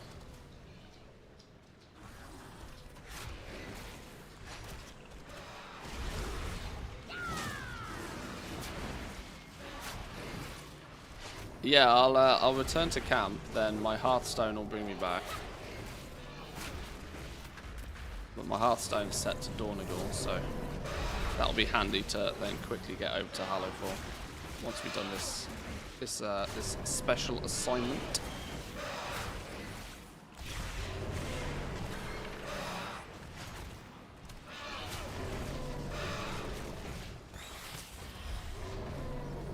Right, that's 3.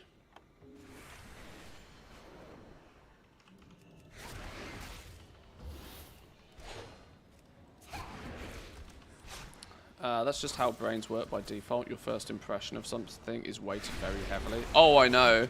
A lot of people in chat will know I'm a bit of a psychology nerd, especially sales psychology. Yeah, I've used that advantage many times in my past. It's literally the concept of price anchoring. If the first number somebody sees is a big number, they'll pay 20% more for any product you pitch them. Even if it's something mundane, like you want a t-shirt with a... You just want a... You could... There's some seriously weird shit you could do with this, right? You could quite simply have a t-shirt that just has the number 1 million on it.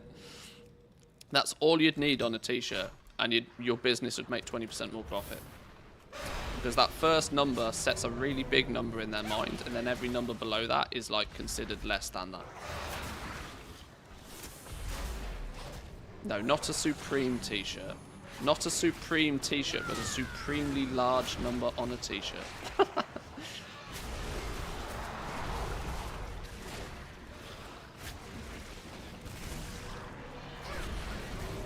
Why I've used this example before, but it's the reason why car showrooms put the big expensive car at the front. Because it's the first one you see. And then it makes the slightly cheaper car that's still expensive behind it look cheaper. Can you hurry up and die, please? Boom. Dead now, please. Thank you. Dead now, please. Good, good, good, good, good. This place safer.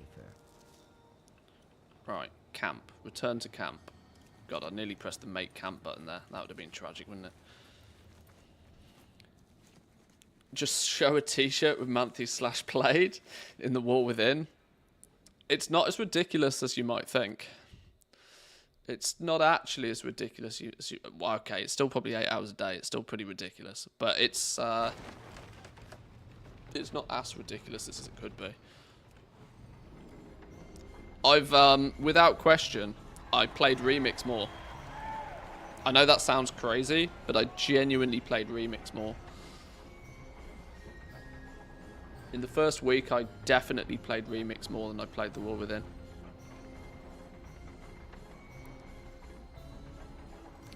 I tell you what, one of the disadvantages, clearly, of having the tick next to my name on Twitch now is that I've had to ban like 3 people today for spamming. You clearly become a magnet for dum-dums.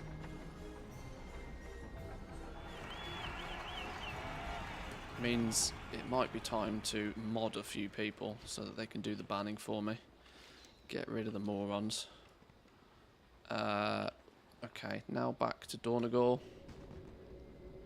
Oh, we didn't open the box. What's in the box? A thing, a key, and something else.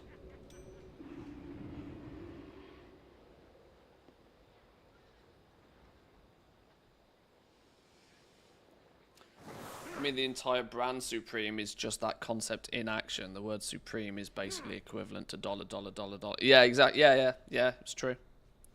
Yeah, you see that I mean, it's the core concept of branding, really, isn't it? You see that brand name, and you instantly think expensive. You know, if a T-shirt says Supreme on it, whether it be real or fake, people will pay $50 for that T-shirt instead of $20. Why? Because it says Supreme on it. That's not strictly the same as price anchoring, but you know, that's the power of branding, if nothing else. How is that a better ring? That is a lie. There is no way that ring with stamina, verse, and crit on it is better than a 471 ring with haste and mastery on it. Is crit worth so much to me these days? Wow, crit must be like #1 high priority stat. Okay, sure. Why am I back here? We were going to go over to Hallowfall and do the world quests down there, weren't we? Because we have a bunch of them. Oh, what? Whoa, hello. Hello, what's gone on here? Have we... huh? Where did that come from? Did I not do that? I swear I did a pet battle over in... Let's make sweet going on? profit together.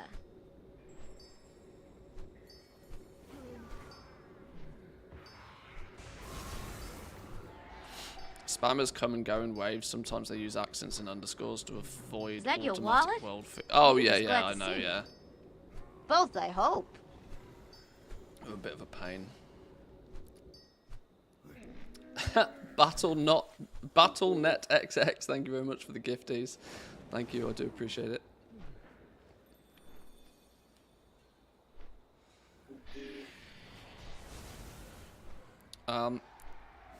I wish I knew that was there first. Alright, well, let's go do the ones in Hallowfall.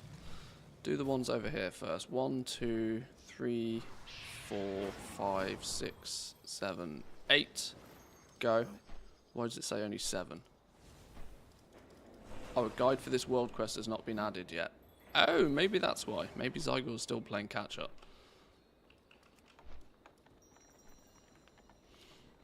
Alright. Let's start over here, apparently.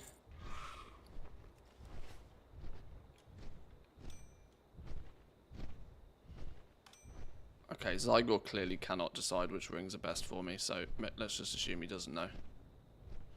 In that case, we'll go item level over anything else. If in doubt, item level.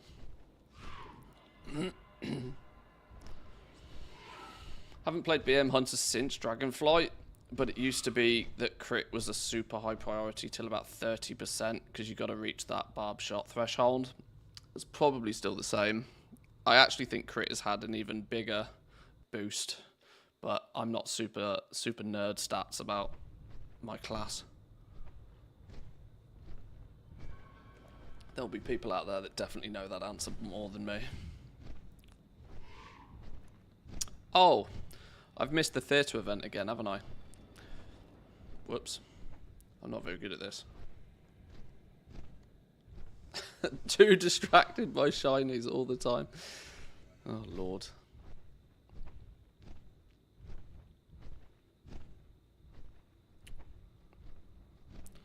I need to get world quests done. I need to kill all of the rares.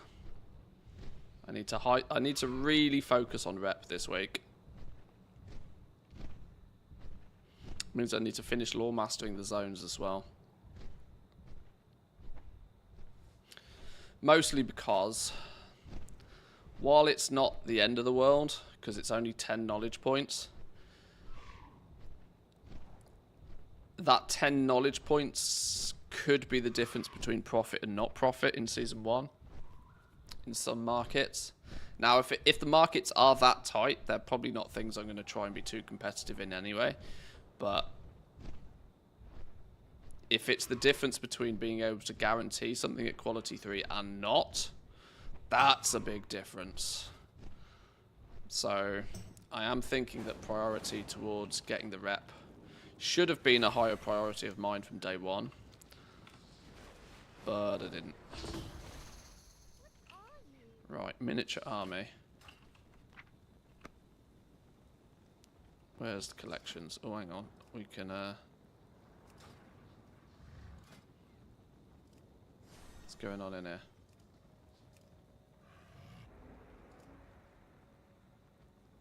Don't know. What's this world quest called? Miniature army. That one. You're weird looking. One day I'll be a lamplighter.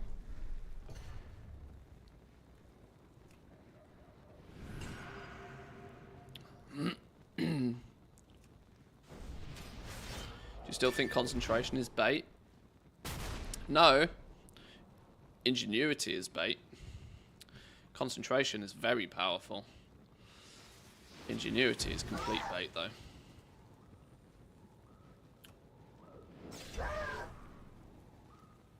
It's bait because it very easily and can very deceptively look like your strongest secondary stat. But that is until you can remove the need for it 100%. So that's why it's bait. Concentration, though, very powerful. Very powerful. At the moment, I've not really put concentration to much use because I'm stockpiling my concentration and even letting my concentration be capped just so then if I have a really difficult week of patron orders, I can throw concentration at the problem to make it go away. Now that doesn't help me if I haven't unlocked recipes. That's something that's just always going to be a thing. But you know, if a bunch of patron orders turn up asking for like quality 3, quality 5 things, and I'm not able to do those very easily, having a big stack of concentration waiting is for me at least the best way of making sure those orders get filled.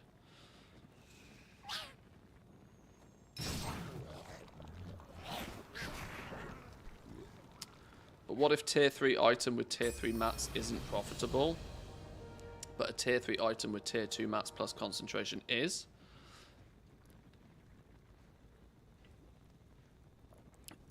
Then inspiration still isn't the best stat. Sorry, ingenuity still isn't the best stat. If that's the case, in that scenario, you're not trying to optimize the amount of times you press the button. You're trying to optimize the profit you make every time you press the button, which comes from multi-craft and resourcefulness. Both of those two stats would still, in that scenario, be the better stats to take, given the choice. You forget most of the time you're taking, if you choose to take inspiration, especially in the spec trees, you're choosing to take ingenuity, sorry. If you're choosing to take ingenuity, you're choosing that over maybe potentially getting something else. If that something else is worth more to you, you should be taking the something else. Engineers are running dangerously low on supplies. So, yeah, this is why ingenuity is a bait. Because it looks valuable, and it's easy to get confused by the fact that it looks like your best option, but it's actually not. Even in a scenario where guaranteed quality 3 isn't profitable.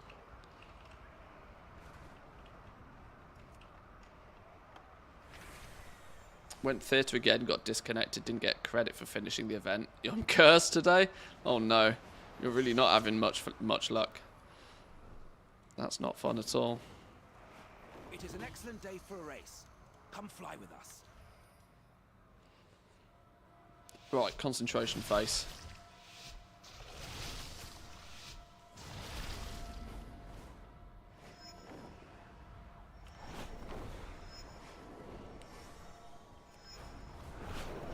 Help me spec jewel crafting, please. Well, the only spec I've got experience in the live version of the game... Whoops, did I miss that? Flipping out, this is why we concentrate. The only spec I've got experience in is the prospecting route. Now, that said, I am very tempted to roll up another jewel crafter this week to spec into gems. Or maybe even a couple. I'm such a jewel crafting junkie at heart. And I'm suspecting that there's some wildly clever methods with jewel crafting to optimize your profits that I'm intrigued in investigating more, but it's going to require me to have 2, maybe 3 more jewel crafters on hand to properly test it. Oh shit, that was the wrong way.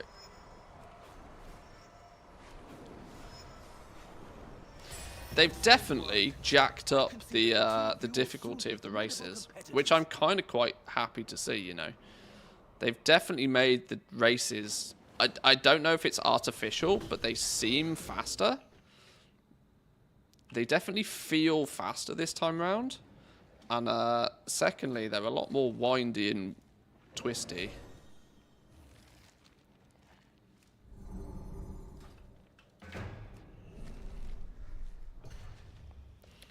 I mean, if they're not faster, it just means I'm slower.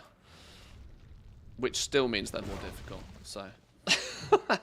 Closer to the ground, sharper turns. Yeah, that's probably why it feels that way, yeah. I'm up 1.4 mil from prospecting so far. It's somehow a license to print money.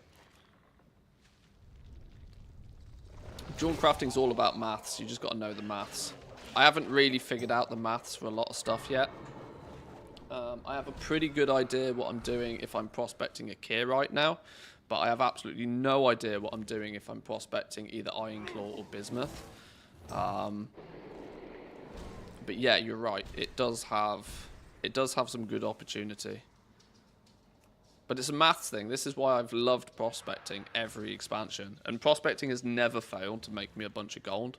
Mostly because I know I will do the maths. I know I'll figure out the maths. And more importantly, I weirdly enjoy doing that. That's part of the enjoyment for me. And if I can have fun doing that whilst also turning a bit of profit, I'm good, baby. I'll take that all day.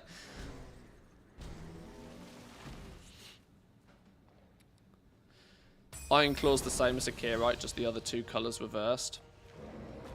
I suspect that's probably the case. I suspect that's probably how it works out.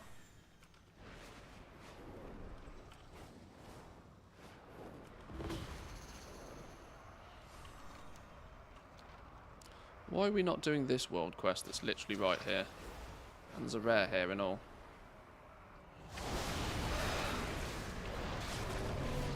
This is the Greg Davies rare. The Taskmaster.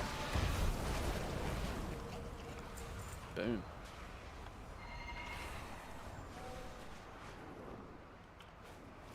Yo, did I never pick up this one? Some free gems.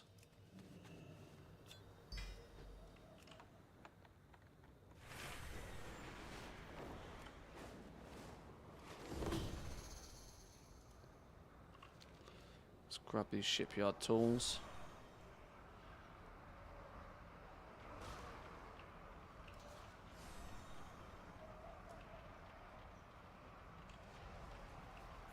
Where's these tools at then? They don't come from the mobs. Where's the tools at? Hello? Hello? Where the hell are these tools?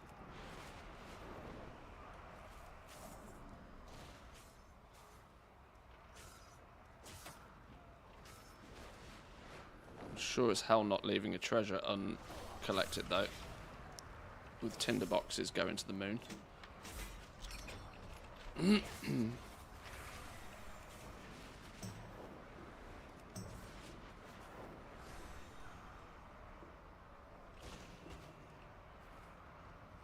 I don't see any tools to collect.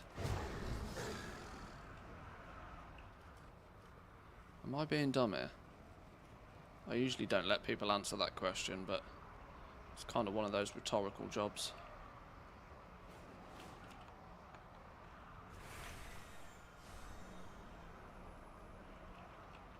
Hello?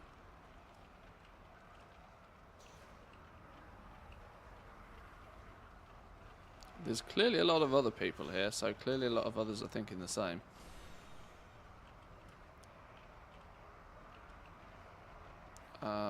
If I need to find 8 of these things and I can't find one, that doesn't fill me with confidence. We'll kill a rare while we wait though. What are the best professions to shuffle other than enchanting? Well, enchanting is the sort of more traditional shuffle. Obviously, the profession shuffle has kind of stolen that terminology so far. Is that what you're asking? Or are you genuinely looking for something to craft? Then are you looking for a shuffle in the more traditional sense, or are you actually farming artisan security? Oh, if you are going for artisan security, tailoring is a good one. Tailoring is a good one, not because there's a lot of first-time crafts, but because the patron orders are usually not too difficult.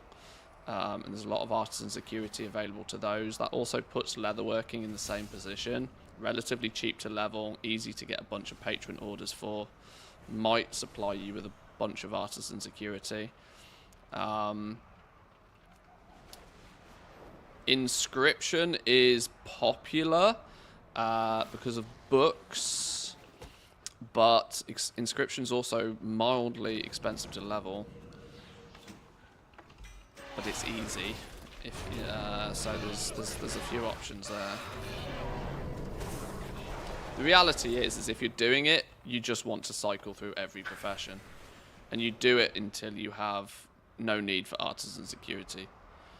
Realistically, I should be going through and doing a full... Oh. These are not group lootable. That's why this world quest is a bag of dicks. Okay. I've just seen somebody steal one and then instantly disappear.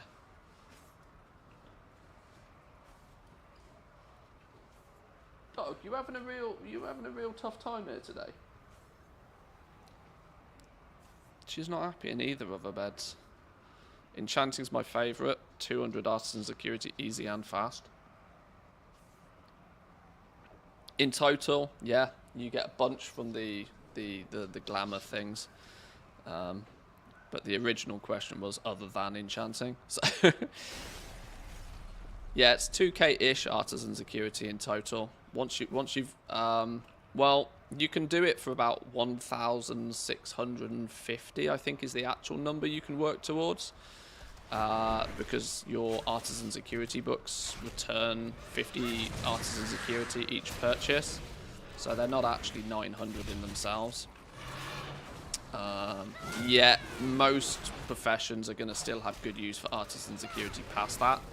But it's, you know, supplementary things like their bag, like the recipes here, there, and everywhere, that sort of stuff. Right, I've been lurking here and I've not found a single tool, and I need 8 of the damn things. I'm safely going to assume that this world quest is a pain in the ass. I'll come and do this some other time, because clearly everybody's trying to do all their world quests, and this one not group spawning the flipping the things is going to make it painful.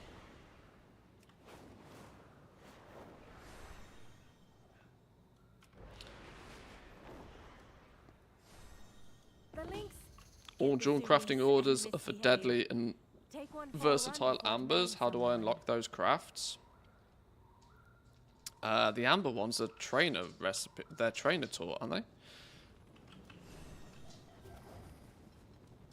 Oh shit! What are we doing here? Ride the links. Use the growl and pounce abilities to build up your progress bar.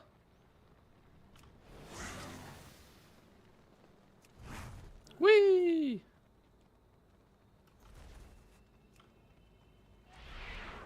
Yo, we go through the meat, make him happy. Whee! So easily pleased.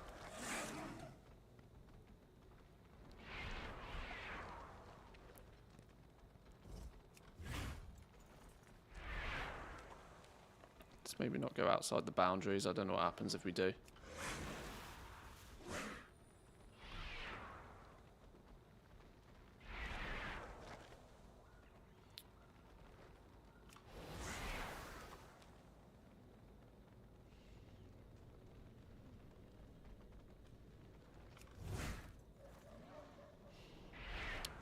%.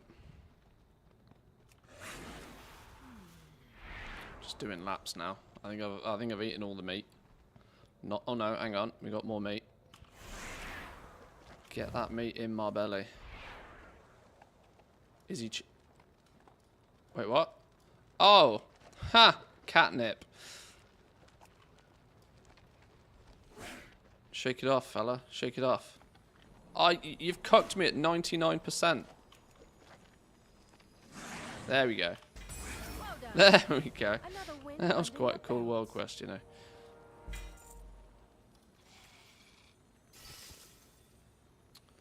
Uh, 567 boots. Sure. Don't mind if I do. Please don't look at my bags. They're horrendous again.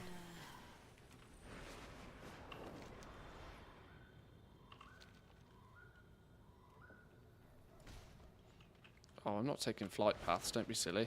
I miss treasures if I take flight paths.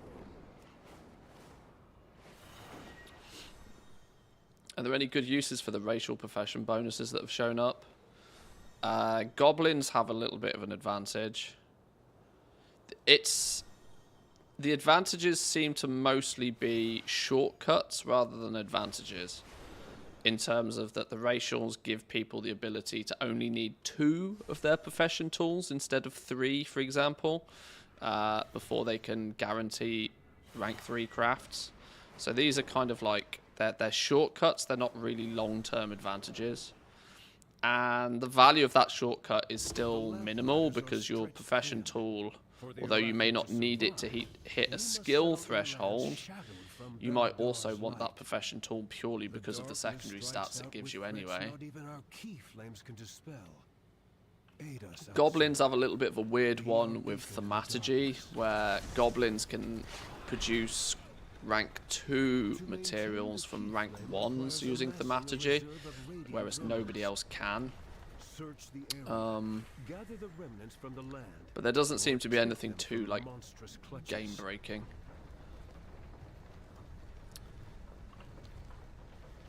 Lesser key flames activated. Well, you're active.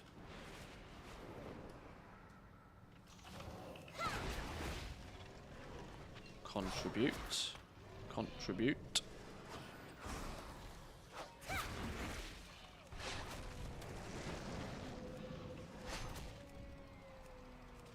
Oh shit, you like one-shot my pet. What the hell's going on here? Can we not do that, please?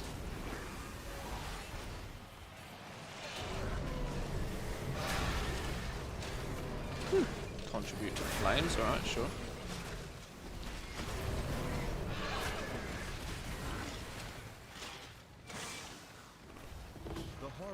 Work the land with a strength of 10 Arathi. Enchanting has a crazy one. As it stands, only Blood Elves can guarantee rank 3 on the weapon enchants. Search the surrounding area for salvageable parts.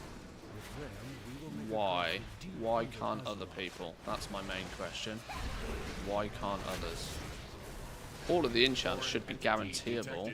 It's a knowledge it's a knowledge point restriction on those, more so than it is a skill restriction. Or an artisan's acuity restriction, I believe.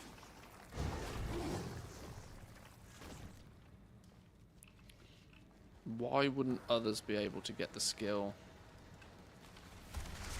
There's got to be more to that. There's got to be more to that.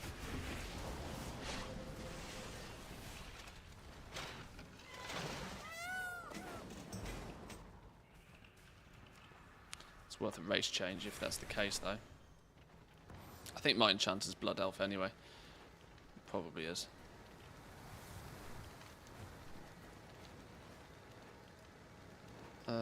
Lesser key. Is this not considered a lesser key flame? Oh, maybe it's not.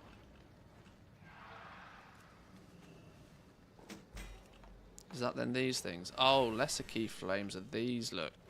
Oh, okay. Have I just splurged all of my resources into the wrong ones?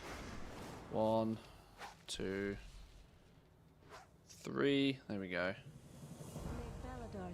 Oh yeah, now you give me the quest. I remember this. Hey, this is money and all. Oh well, we definitely need to be doing this. I don't think I've done these since early access, you know. I vaguely remember doing this in early access.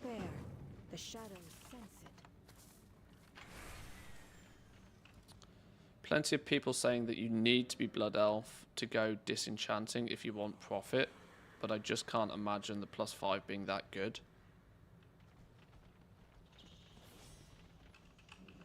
Yeah, that's ridiculous.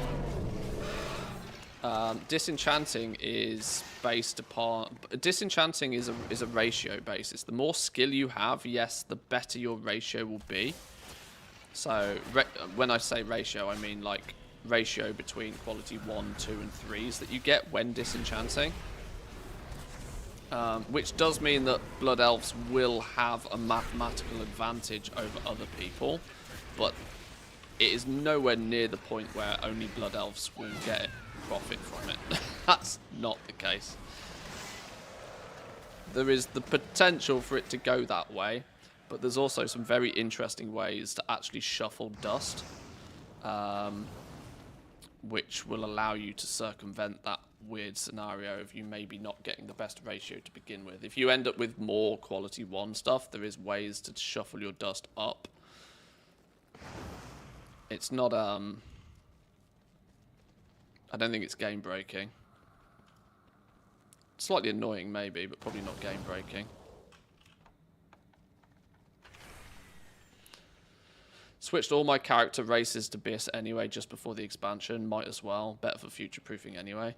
Well, let's see, this is it. This is what my recommendation was when people were looking at making remix alts. I was like, the racials probably won't matter that much, but let's say they do, you might as well set up, you know, you might as well have the right ones. If you're doing, if you're making that character for the purpose of them being an alt, to do, like I said, the point is you just might as well. And feed the towns of Hallowfall. Here's another lesser one. Hang on, is this not the same one? Didn't I just do this one? I don't want to do the same one twice. Shoot myself in the foot if I do the same one twice. Let's do this one. The lashrooms choke the life out of crops and farmhands alike. Parasites to the Arathi in every sense. What Zan was doing yesterday, tailoring profession equipment, disenchant it again. Yeah, you can funnel all of your Q1 dust into making tailoring gear that you then disenchant it again for an additional chance to turn that quality 1 into quality 3. And in theory, you could repeat the process as many times as you want.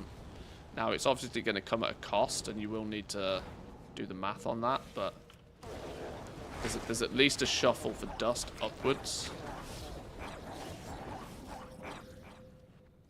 that you can use. You can take dust, you can use dust to get dust, and every time you get quality 1 dust, you just feed it back through the cycle again.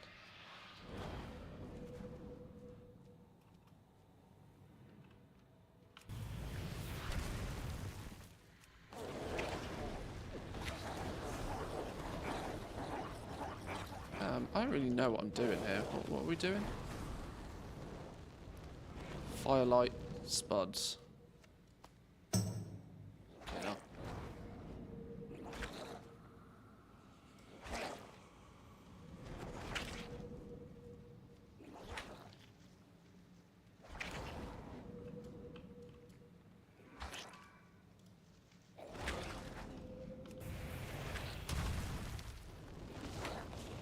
Cooked. It's helped me just cleanly having 1 profession per character with the 2nd slot available for shuffling. Well, that's the approach I've gone with for the War Within. It's meant that I've not played my main characters much because my main characters have 2 crafting professions that is in no way, shape or form ever going to get changed.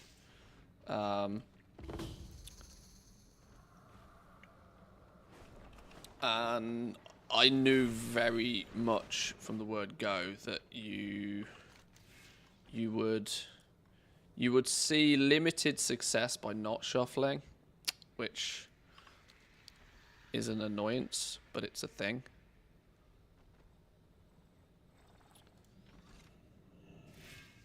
What even quest is this for? I'm so confused what I'm meant to be doing with this.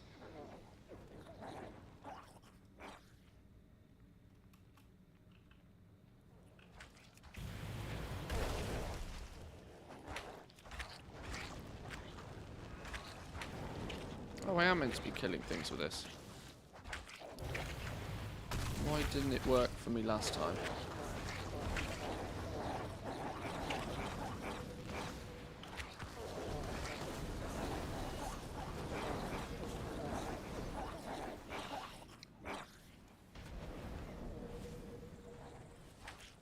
Over this way seems to be the actual carrots loaded onto carts.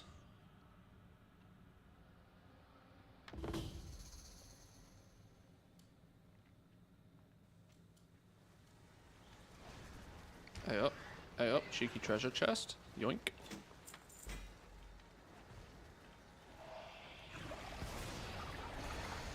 Pull up some carrots, here we go.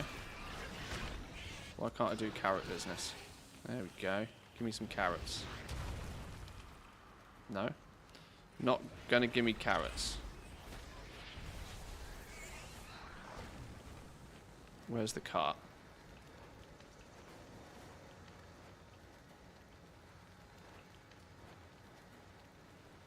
I don't know where the cart is.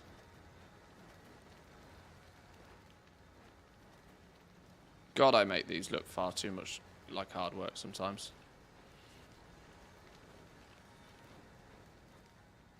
There's another treasure up there, though. Yoink. One side has cabbages, the other side has carrots. Throw into the cart, jump on the dirt piles to spawn the ads, kill them. Okay. Noted.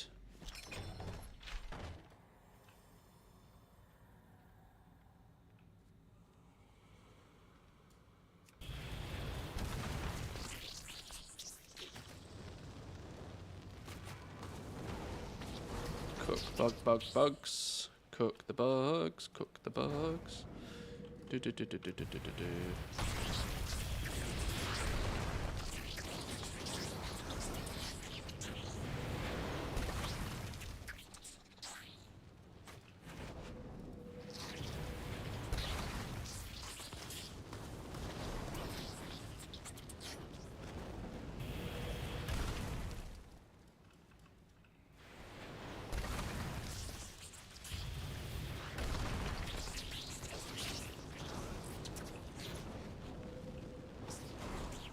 11.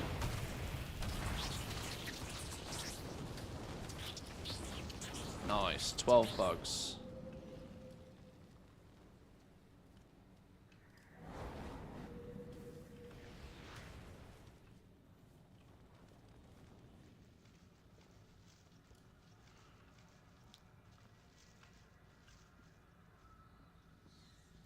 I still don't know where this cart is to put flipping. Put things on it.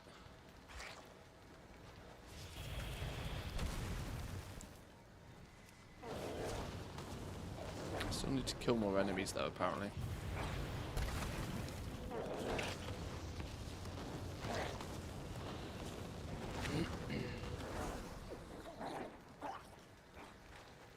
Oh, here's a cart.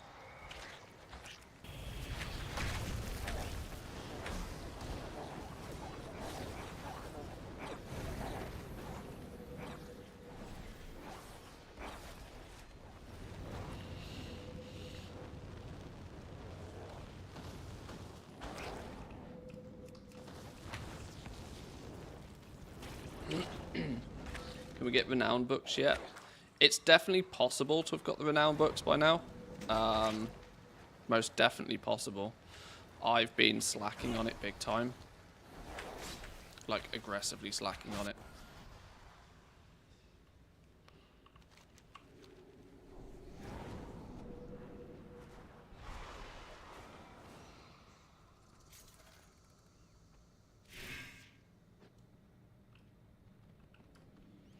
Hallowfall Scythe collected. Is that you? Yoink. Now we go kill things.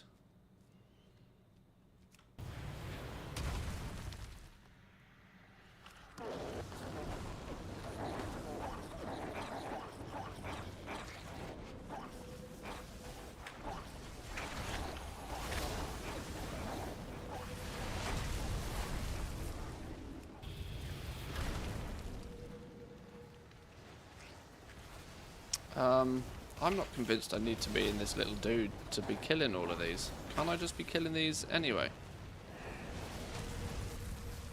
Why do I need that little dude to finish that? Can't I just go in and nuke these? Yeah. I think I'm working on 2 quests at the same time, aren't I? I think that's what's confusing me. I think I've picked up more than I can, bitten off more than I can chew, clearly. Are there any other renown rewards for professions past the knowledge point books? Not really, no. Once you've got to like 12 to 14, you're pretty much done as far as your rep grind for professions is concerned. From that point on, it's cosmetics and other benefits.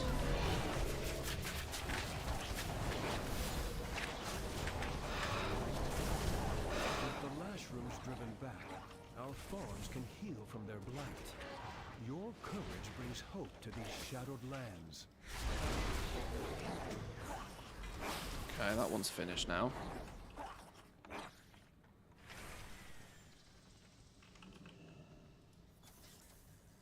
Still need this dude for summon. Oh, we go this way. No, where are we going? Still going over that way.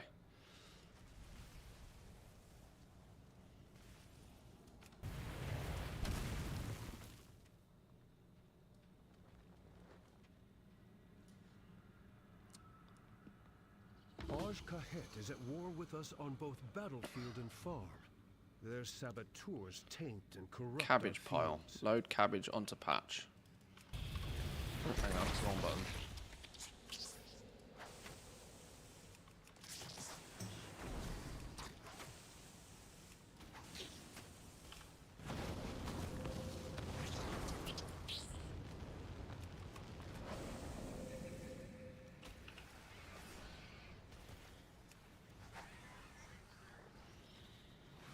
Where am I meant to be throwing these cabbages? What's that do? What's this dude doing?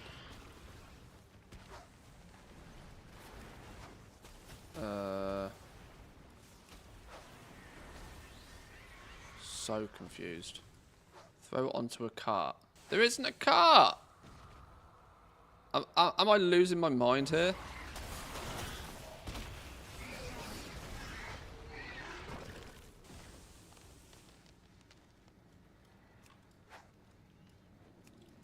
Oh wait, are you meant to be pushing a cart but you're not? Oh! What? Okay. I mean, you're meant to be pushing a cart or something and then you don't. Alright, sure.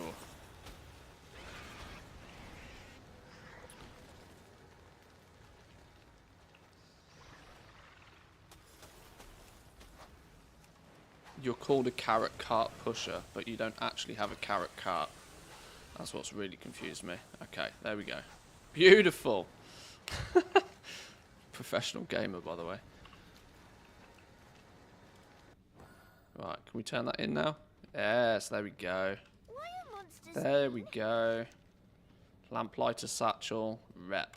I Boom. will That's play why we're here. today, because Can we actually it get anything out of these now? Oh, we do get stuff out of these now.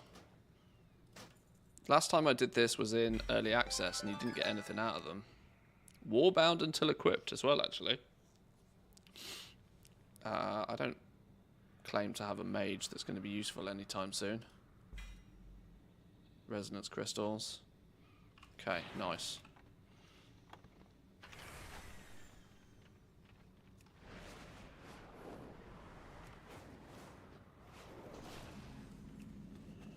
These little Arathi treasure hoards don't show up on the map either. But there's loads of them that seem to spawn around here. I've done that one. I don't think I did this one, did I? Search the area. Gather the remnants from the land, or take them from monstrous clutches. You may Boom. not share our faith, but your valor is a beacon that rivals the key flame. You have our Let's gratitude. do this fella's quest all the same. We're all down Web here of manipulation. together. If the shadows find you, call.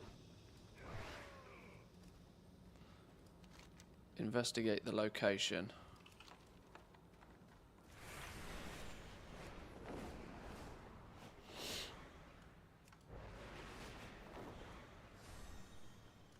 Waterways have always been dangerous in Hallowfall. Fierce predators of the undersea slither up and prey upon the fisher folk. Keep them clear.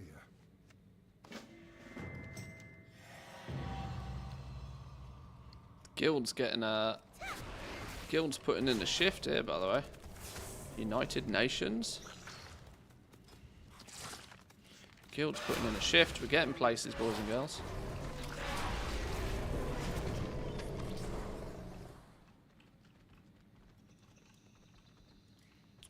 Alright, there's a big dude spawn here somewhere, clearly.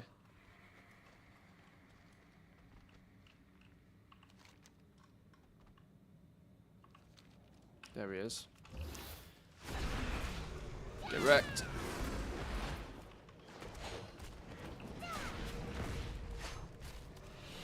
If you want the rares in the area, they spawn when the flames go out. Oh, okay. I might need to lurk around there to get some rares killed as well.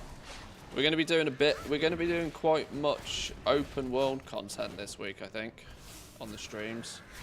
As I really should have got a lot of this done previous to this, but my goal is to get the renown this week, if it's possible. It's probably not, because I've missed out on a whole bunch by not killing rares and doing all of the world content, but Lore Master plus clearing the map plus doing all of the stuff, I still think it's probably possible.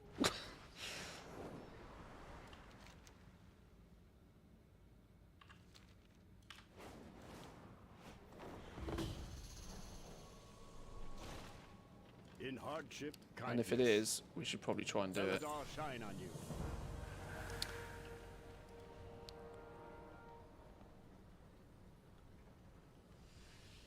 Should potion alchemists buy up rank 3 herbs even if we can't guarantee them at rank 3 yet? I mean, that's up to you. That's entirely up to you.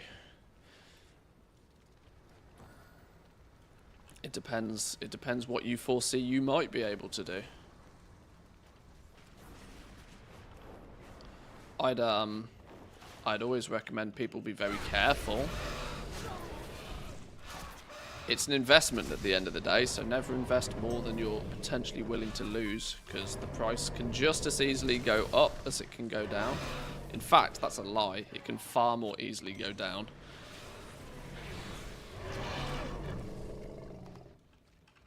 But if you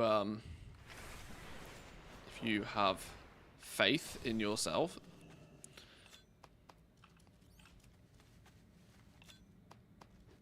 is this 3 wax piles in like 10 meters from each other? Wow.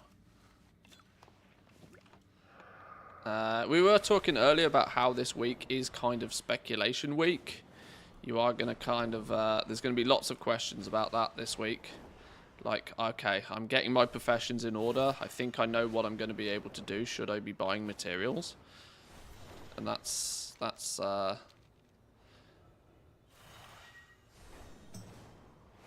it's a question that you might need to put some thought into. The Cobus encroach on Velhand's claim. Because Protect yes, the residents if you from want to their have plenty of things to craft and sell when the season launches, if you suspect there might be a boost in demand for stuff, it might be a good idea. But I can't give you a definitive answer on that. That's up to you.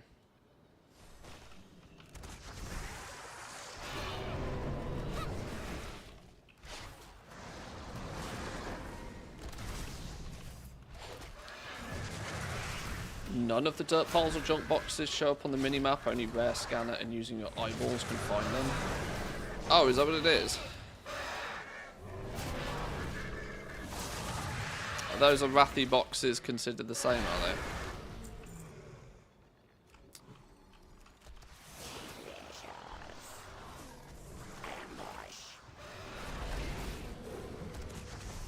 We'll just pull a bunch and hope to not die.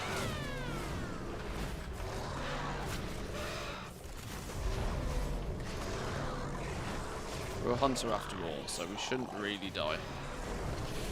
If we die, it's stream's fault, not mine.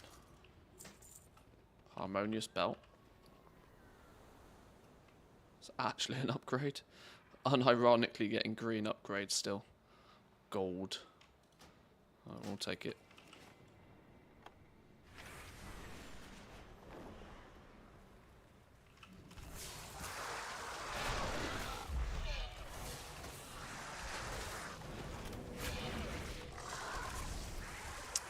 While I don't think I can give you the definitive answer of whether you should or shouldn't stock herbs, what I can do is tell you what I've seen happen every single time we have a new patch, or every single time we have a new expansion. And that is that people spend the first 2 weeks doing the outer world content, the more mundane, the world quests, they're lore mastering, they're killing rares, they're doing all of that sort of stuff. And at the same time, many people acquire an awful lot of materials. What will often happen shortly after the season launches is that all of those people stop doing the world content and the supply of materials dries up a little bit. Now, it depends heavily on just how much is actually farmed in those first couple of weeks.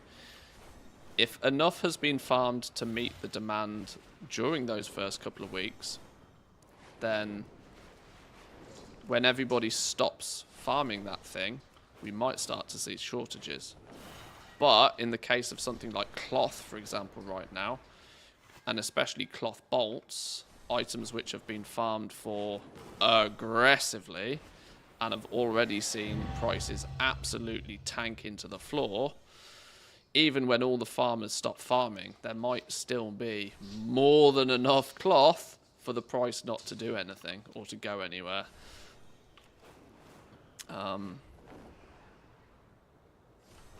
So you have to kind of... This is why you have to make that decision for yourself. Do you hedge your bets that materials won't go up in value and that you'll still be able to buy your materials at the same price as you can today? Or do you think some of the materials might run out? Do you think there might be a significantly less amount of people farming them? You've got to make that choice.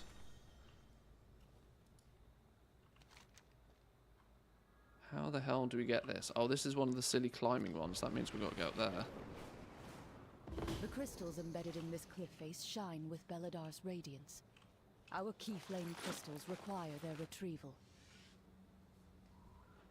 I certainly think if you have pushed with your alchemist, and this is true for any profession, I think if you've pushed to the point where you can start guaranteeing things at top quality, you're also going to have the requirement of using only quality 3 herbs in that situation as well, or quality 3 materials. I do suspect the quality 3 materials, based upon how scarce they have been, might see or stand a greater chance of seeing an increase in price, just because there's hardly been enough of them this week.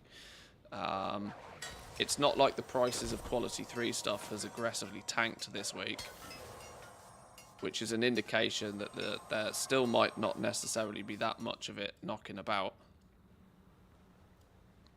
So,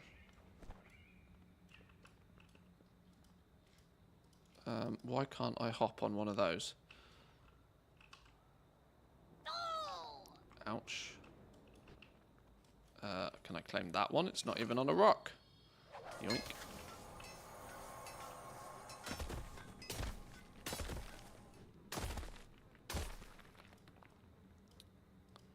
Let's go this way.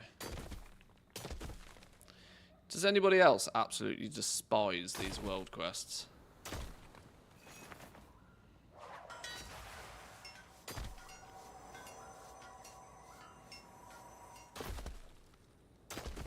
These flipping climbing ones, in my opinion, are just terribly annoying.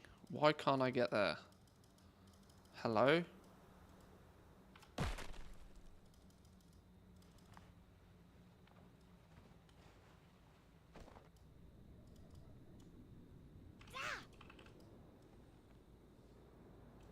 There doesn't seem to be enough on the wall for me to get. Better than BFA turtle quests. Okay, I'll give you that.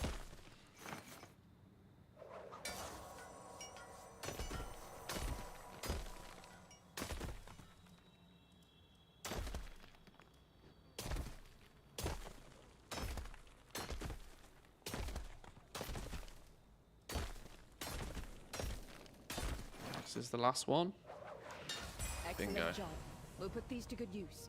May the flame light your way.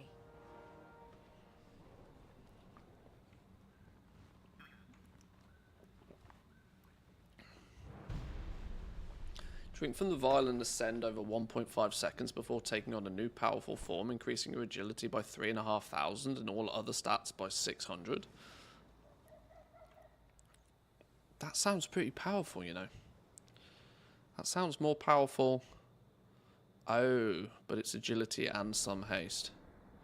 This shadowed essence one is also looking terrible. Let's switch that out. I actually unironically think that's better than probably that one. Entering combat, summon orb to assist you. I don't know. Oh, I don't flipping know. Let's just leave it as it is. Trinkets cause me such a headache, you know, because I never know which trinkets are good. I find it very weird that you have to stand at a training dummy to figure out if you should be using a trinket or not. Right, should we give this one a go? This one was the only one that wasn't quick and easy to do. That should be most of the world quests for the week, though. Done. Ow, ow, oh, we're 5 minutes before the theatre event. Maybe we go do the theatre event. Let's do exactly that. Anybody found a good add-on to actually tell you in a clear visual manner whether you've already got the rep from a world quest on an alt? No, I have not found anything, but that's a good point. This is why I am choosing to do all of my world quests on my main character. Just so then, if I'm on my main and he has a world quest, it means I probably haven't done it. That's my theory, at least. Belladar's spawn in 5 minutes. Where's that?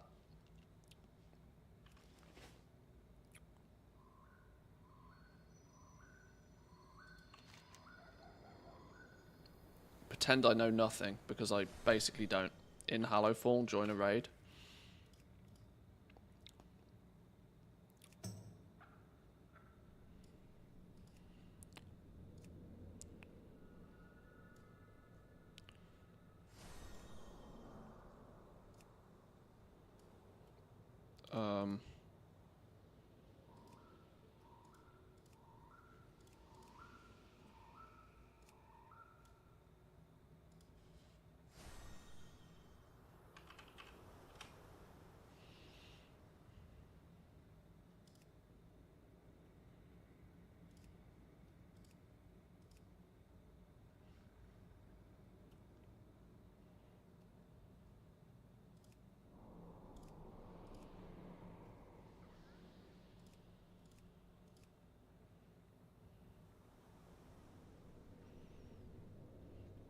Come on, let me in.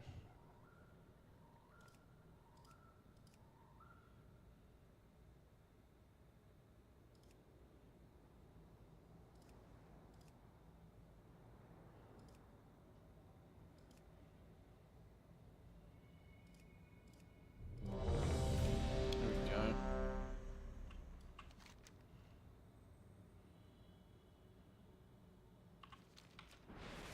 There's lots of people here and none of them are in the same spot. Where are we going?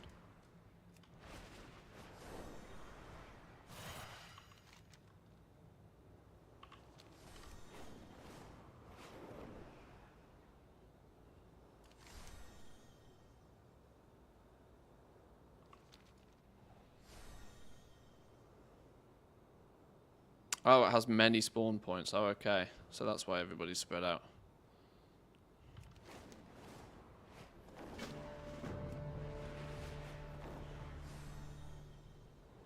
I see.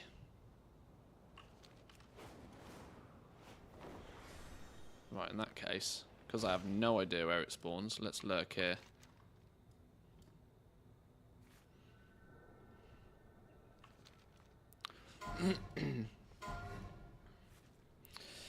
Spread, cover all spawn points, don't attack before everybody arrives. Got it. Have I got 2 minutes to go for a pin?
Oh, okay.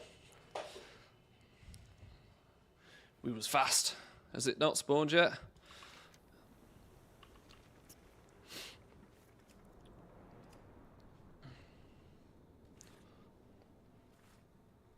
Look at the big crystal. Ooh, shiny.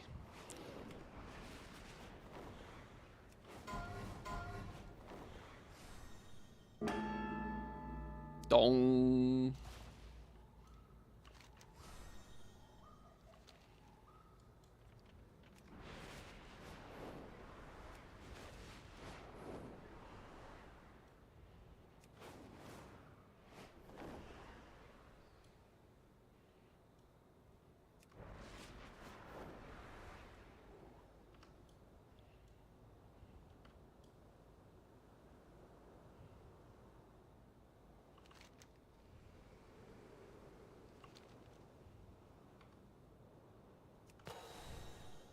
Can you land on this airship? Does it take you places? Probably not the best time to practice, is it? Probably not the best time to try.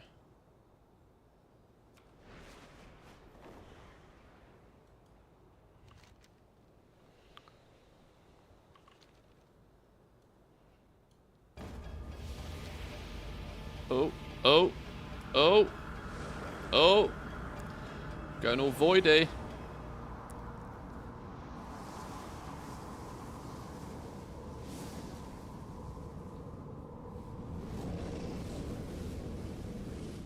That's kind of cool, isn't it?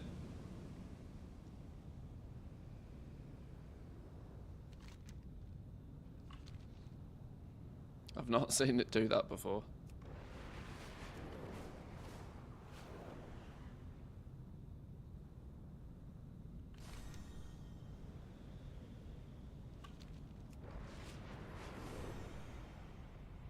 So many people are like, ping, ping, where, ping? People have no patience. See? I don't know where I'm meant to be looking.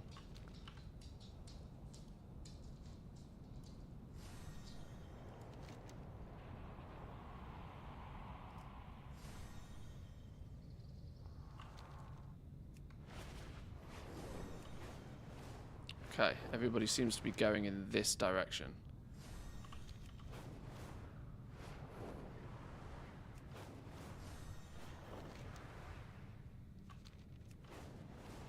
Zoom mode activated, I think.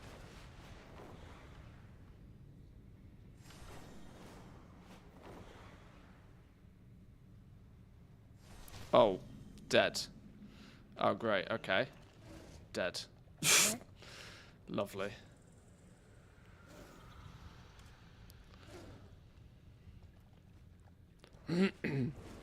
Well, that was giga stupid, wasn't it? Okay.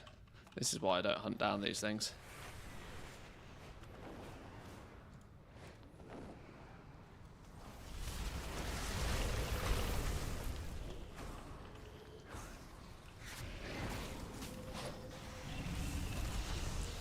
Yeah, I missed the theatre again for that. I missed the theatre again to miss a spawn on a stupid. Alright, well, there's always next hour. I'm guessing that Belladar spawn is on a longer timer, though. You can still go theatre now. No, I had that problem last time. I turned up too late anyway. I need to be there before it starts. It's no biggie, don't worry. We got plenty to do. Right, there was one more world quest, wasn't there? There's one more world quest down here.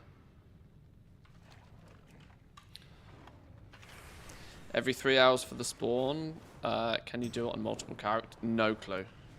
No clue. I mean, probably.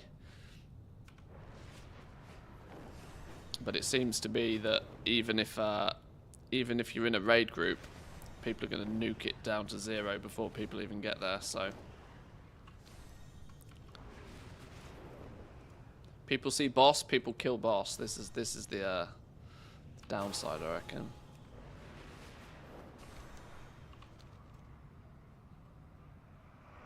Our airship engineers are running dangerously low on supplies. Recover what tools you can.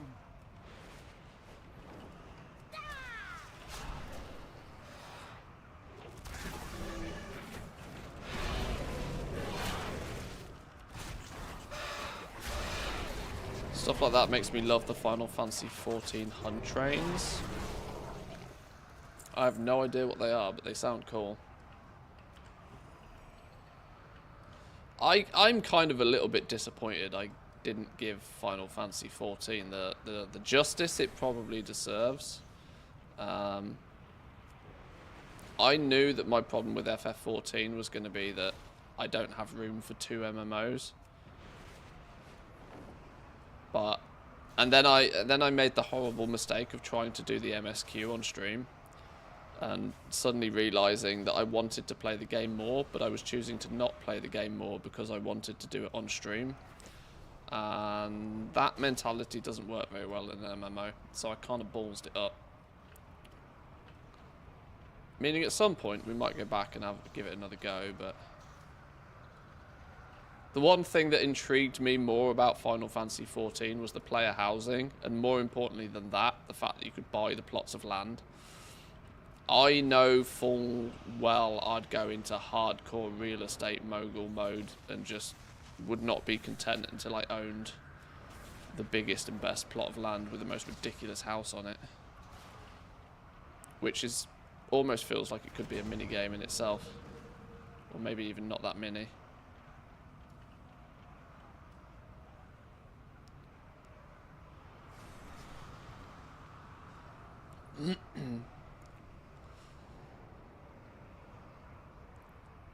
If a streamer who plays games for a living can't play 2 MMOs, we mortals are doomed. Well, it's the nature of an MMO, isn't it? They are aggressive time sinks. There's nothing else to it.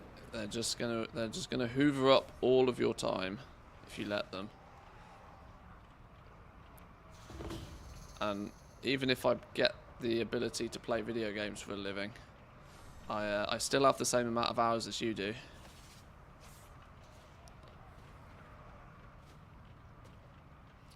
Right, I'm borderline convinced these tools don't exist, you know. I'm pretty convinced this world quest is just dumb.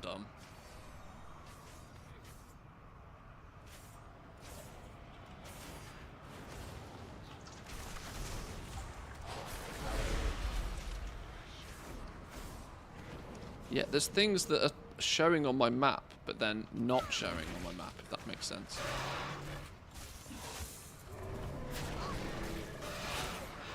I think just the lack of group loot on these items is the problem. Do you all need sleep? That's it. Sleep is for fools. What are the best profession tool stats for herbing and mining? All these sites are giving me different answers. Well, that's because there's not strictly one answer. There's sort of a hierarchy of things that you might care about. Perception is deemed pretty good because it's going to give you higher quality and rarer materials for the most part. Finesse is just going to give you more occasionally. And more is always better.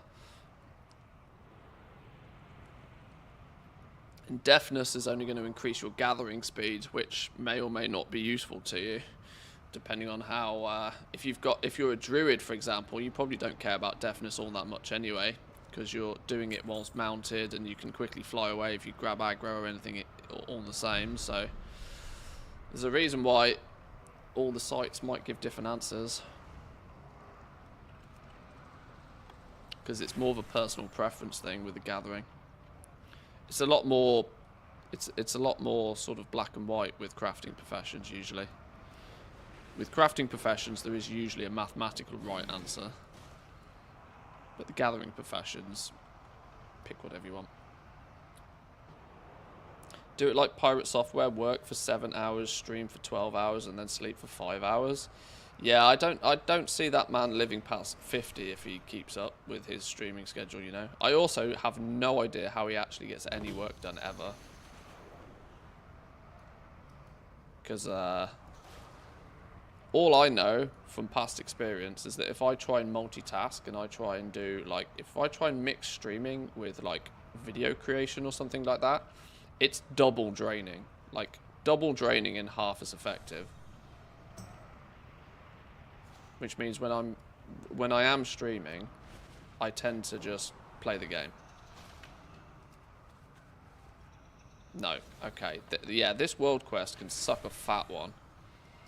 There's loads of people lurking, and these spawns are not... Is there anybody on a dumb low-level realm that can give me an invite?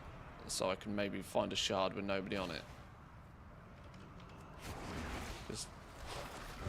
Because if something like this happens,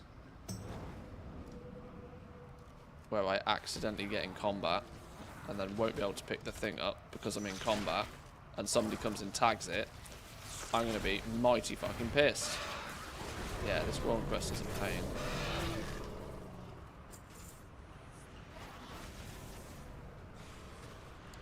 Did it earlier, I was the only one there, and it still took a long time. Yeah, this one is... This is one where I'm tempted just to camp a spawn and not move. Which is completely ridiculous for a world quest, but... Do you know if the jewel-etched enchanting notes reward me 50 artisan acuity when used? The jewel-etched ones, is that the Kej book or is that the Renown book? In fact, the answer's the same for both of them, I think. I don't think either of them refund you. I think the only ones that refund you are the Artisans Consortium books.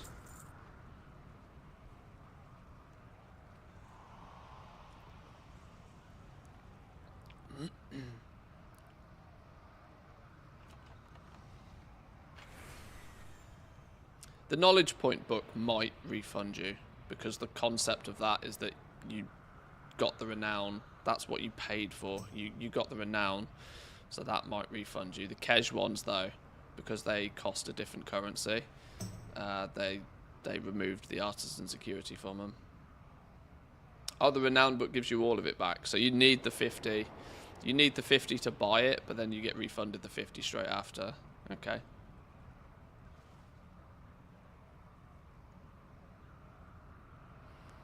Well, there we go. Chat has the answers.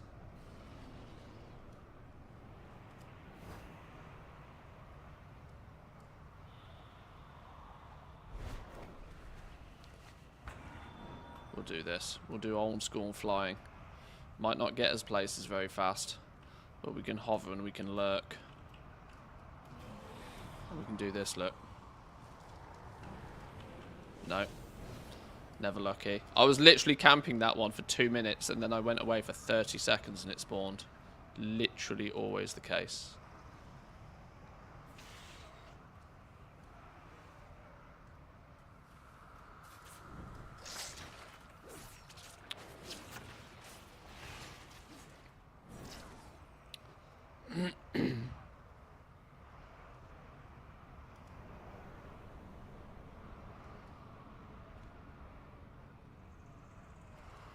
Do some laps. In terms of effective use of time, this is not it, is it? This is not it in the slightest.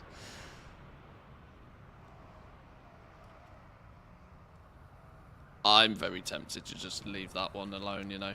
We'll come back to that one. Okay, we've got Power of Friendship to go and do for some reason. Let's go do that one.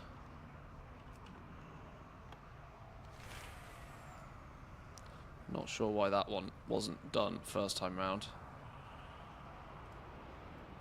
Go. Oh no, I've got to switch me flight style again. Alright, we'll just take the flight point. Step into the light. May the shadows pass you by.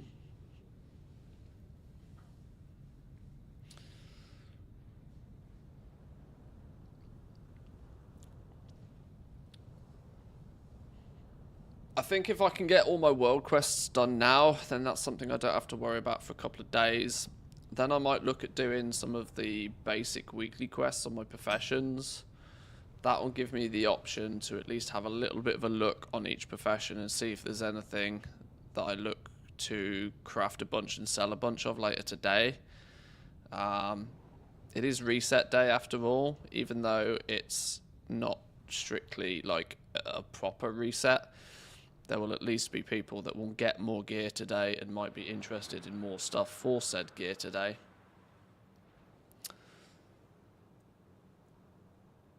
Might be an idea to have a little bit of a look at the prices of some stuff today as well.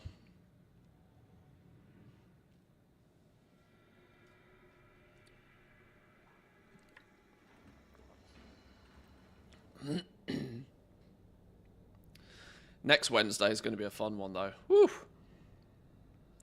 It's reset day, but there's not really much that's actually resetting, just weekly caches and stuff, I guess. Yeah, like I said, it's not a proper reset day by any means, but it's at least it'll, like, you know, it triggers a bunch of people to log on and play.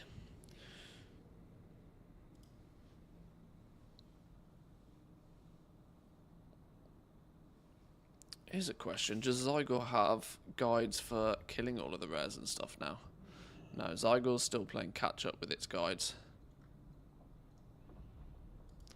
I need to go finish all of the storylines and stuff though. Got a lot of Lore Master still to do. Hang on, let's switch flight style. I'm not using old school flying. Old flying's for old people. The fact that it has a 5-second cast time on it is still outrageous to me, by the way. Right, who's this one? What's this one called? The Power of Friendship.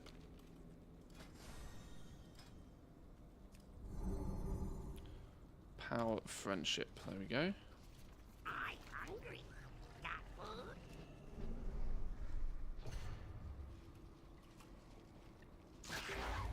food? Public order for Spark gear with Q2 mats, 900 gold tip. Please only craft if you can do it max rank. Lol. I've for most of my profession tools and accessories, I just used public orders for those. Yeah, I was still tipping 10k and having no expectations of getting anything better than quality 3 back out of them. But I made sure I used Q3 mats in the first place, meaning when I get them recrafted in the future, it will be they will have got baked in good quality materials. Now, probably an expensive way of doing it, but it was the quick way to do it.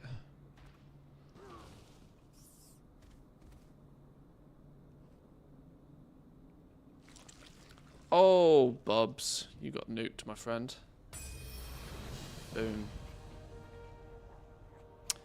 I've also just realised that me flipping my Dark Moon buff was off again. What are you going to do?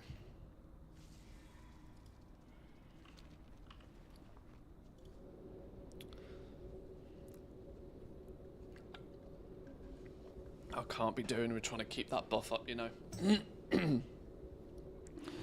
What's the best leatherworking spec besides armor ones to make gold passively throughout the expansion? Leatherworking doesn't have many options. You either you make gear or you make optional reagents. Sorry, you make reagents. Maybe there's armor kits you could go into potentially. Leatherworking doesn't have a huge amount of options, unfortunately.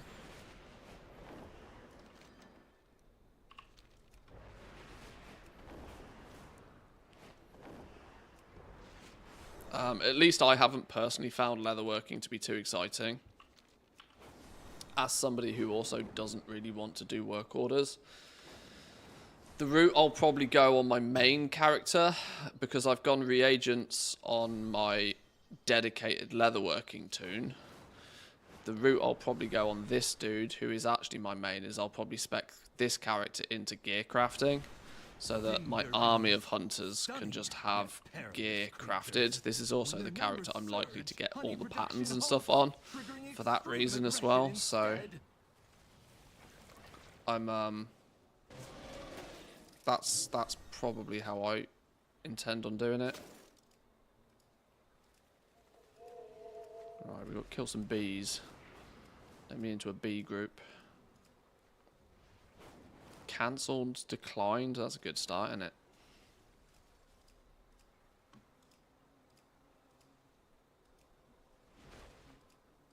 Okay, now how hard is it to get in a bee group? Show me the bees.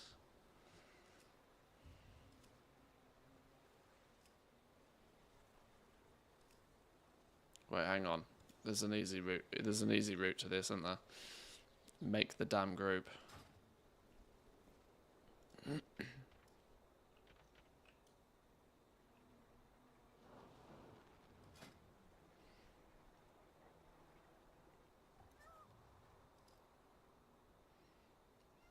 Why won't it let me?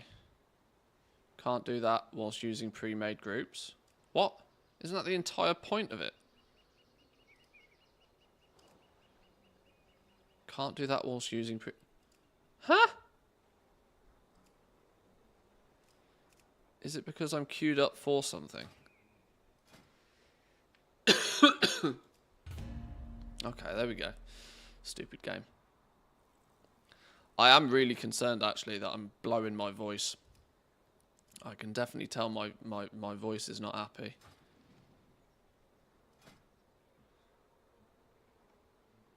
Hello?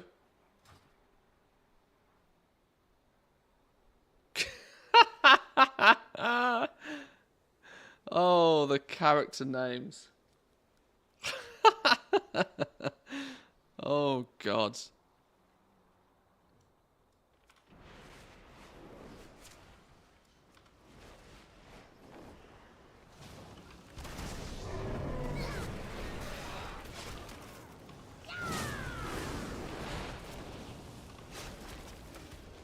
I see a free name change in their future, yeah.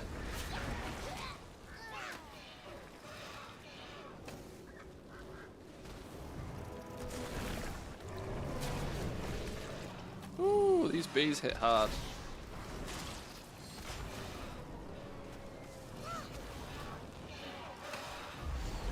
Okay, dead.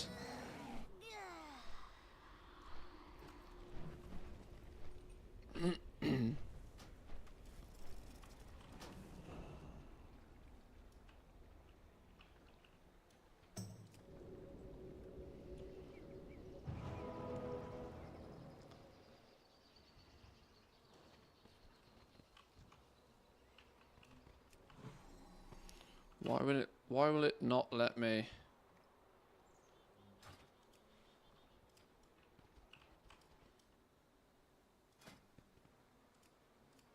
Come on, game, just let me in a regular group now. Let's not mess about.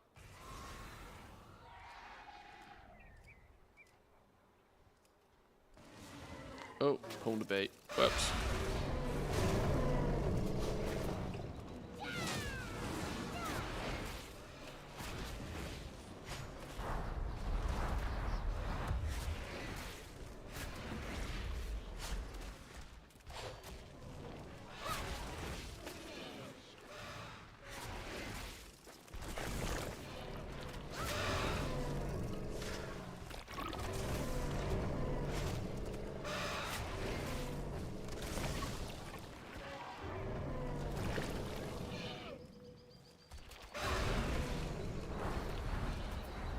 God, I clearly haven't cheesed my item level enough to get into groups. How shocking is that? The streamer can't even get into a group. I think it's about time to call it a day, boys and girls. I think I'm washed.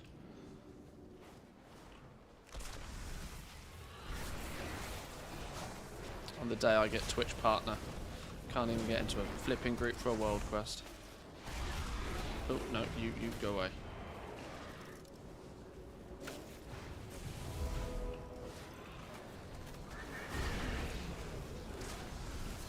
Okay, now we're cooking. Screw you, who needs a group? Yes, there we go. your help, we can Renown calm 8. them down and guide them 8 is back better than to where we started the day on. duties.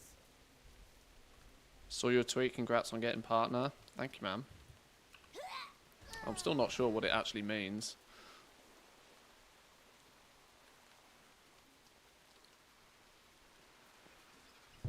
I think realistically the only significant thing is it puts a tick next to my name on the channel. I don't even know. Does it even do that?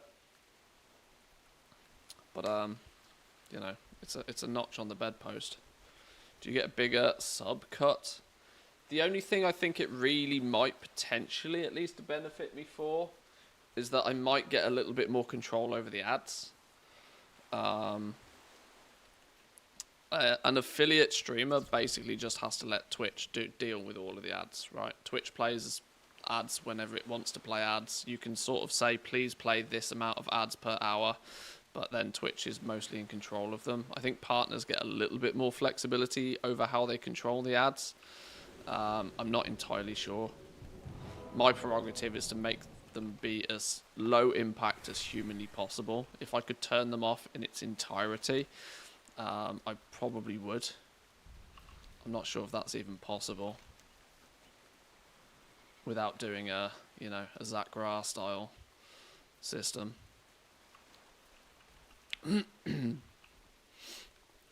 If you didn't do the Acuity shuffle, how are double gatherers supposed to get enough Acuity to get their blue profession equipments made? Slowly is the answer. Slowly.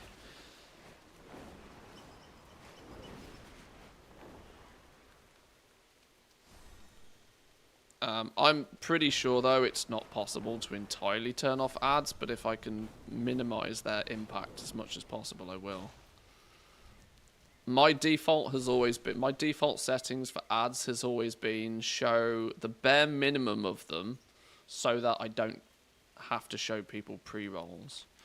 There's nothing worse than joining a stream and then instantly being slapped with an ad. If I play enough ads during the hour, which I just let Twitch do automatically, if enough ads during the hour are played, then there should be no pre-rolls when anybody joins the stream, which is my main goal. As few ads as possible with no pre-rolls.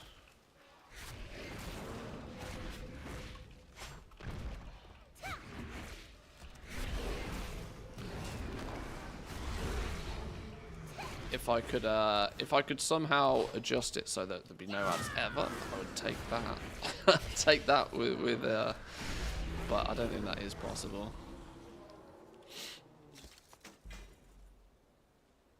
Congrats on partner. Thank you, thank you. I'm just saying, I'm not entirely sure what it means, or what it really, if anything, particularly changes, but it's the seal of approval, I guess, if nothing else. Twitch could delay the pre-rolls after watching for a few minutes. Yeah, that would be so much better. That would be 100 times better. But to instantly get slapped with a 30-second unskippable basically means roughly 30% of the people that choose to try and watch your stream then don't if they get slapped with a pre-roll. Pre-rolls are absolute cancer for streamers. Especially streamers who are trying to move up in the world.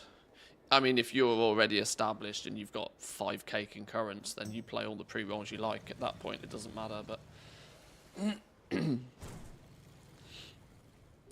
your item level is kind of low. 580 plus is what prepped people are at. 585 isn't that hard either. Oh, yeah, I know. My item level is tragic. I know I'm an entire tier below where I probably should be. Very aware. Right, what's in this box? A key, some crests. I'm sure I need to clean out the rest of my inventory of stuff here as well. Where's me, that one? Yeah, Twitch Turbo for the win. Twitch Turbo is the best. I don't know, is it 12 euros? 15 euros? I don't even know. Twitch Turbo is... Twitch Turbo, YouTube Premium, easily the best money I spend every month. Easily. Good fortune to our friends. Right, let's, that's most of the world quests done. I do still technically need to lore master the zones and keep on top of the rep. I'm so far behind, I'm going to have to dedicate time to this. But there's part of me that at least wants to do some of the weekly quest stuff for my crafting toons. Just because it's an influx of knowledge points. That the sooner I've got it, the longer I have to take advantage of it. So I might do a quick rotation of the alts for world quest sort of stuff. I'm not going to farm treasures. Because farming those 2 goddamn treasures on each character took way too long last week. Way too long. That's something I probably will leave till the end of the week. I'm going to have to do it, but we'll leave it till the end of the week.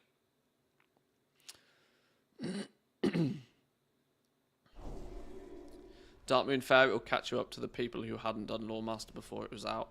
Yeah, keeping up with Darkmoon Fair, keeping the Darkmoon Fair buff up is something I need to do. I'm going to go through and Lore Master where I haven't finished Lore Mastering. But it's literally reset day. There's a few things I need to get sorted first. Let's go and have a little looky at world quests and start getting some stuff done here. Let's start with the basic stuff. Jewel crafting knowledge point. Go. Done.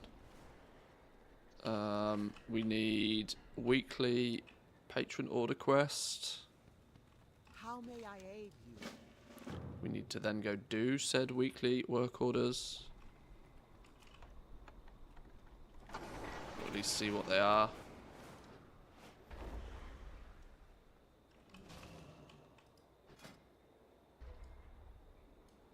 Right, what we got then?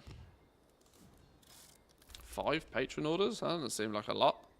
5 patron orders with only... Have the patron orders not reset? Oh, these haven't reset yet. Oh, well, when I say reset, we haven't had a splurge more of them. Oh, when do these happen then? I can't do this one because I don't have the recipe. Elusive Blasphemite at Q3. I could do it, but you want it at quality 3. Means I need a Blasphemite and engraved gem cutter. And I then need to pray that I can do good enough to get it at Q3. No, it's going to be a concentration job, isn't it?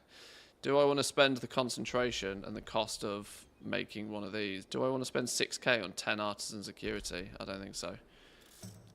Marble stone at Q3. Same scenario again. That's more reasonable for 10 artisan security. What we might do there... Do I have no lower level bismuth? I've only got Q3 bismuth on me.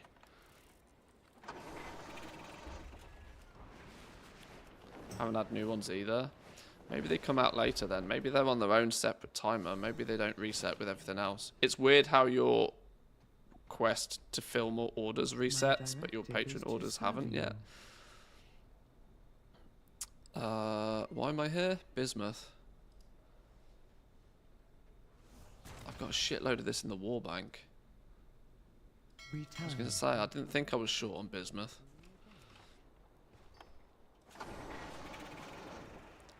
I've got bismuth coming out my ears. I have an extended supply of goods for Outlanders.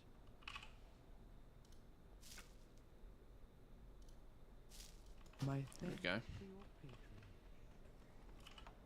People are saying you can get 1k rep tokens from the better delves. It's best to do it with alts to not waste keys on the main. Yeah, the bountiful delves appear to have some good rep related rewards to them.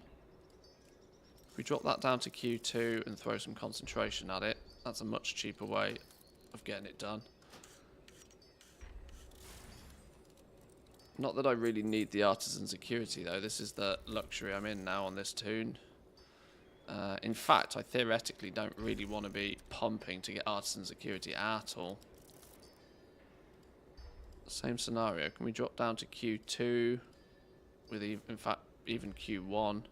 You want it at quality 3, don't you? Engraved gem cutter. Can I make one of those at Q2? Then fill that order with low dust. Can we go 50-50? Oh, you are kidding me. I need some Q2 dust.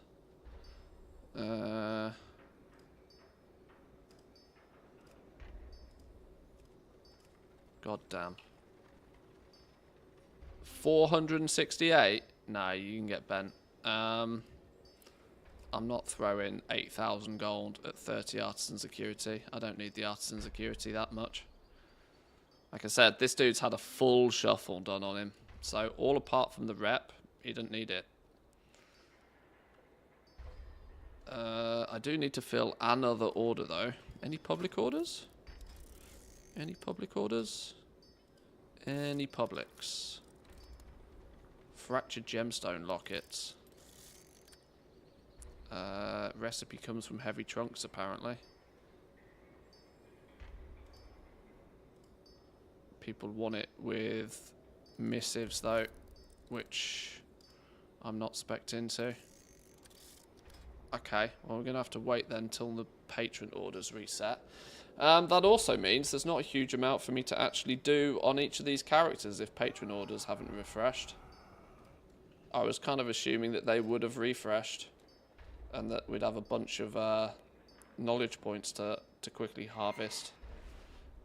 Is it just this toon, do we think, or am I scuff it, or is it just a general thing? What should I prioritize when it comes to artisan security, knowledge, books, or tools? It depends on the market you're going into. If it's a market where you can't guarantee it for quite a while still anyway, well, okay, put it this way. If you need your tools, you need the 100+40 build to push yourself into endgame crafting full stop. So most of the time, you're best off getting your profession gear first. Because until you have 100+40, you can't guarantee anything at top quality. Most of the time. This is a general rule of thumb here. Until you've got your 100+40 build, you're not guaranteeing things at quality 3. You're still going to be using concentration. You're still going to be heavily limited to how much top quality stuff you can craft.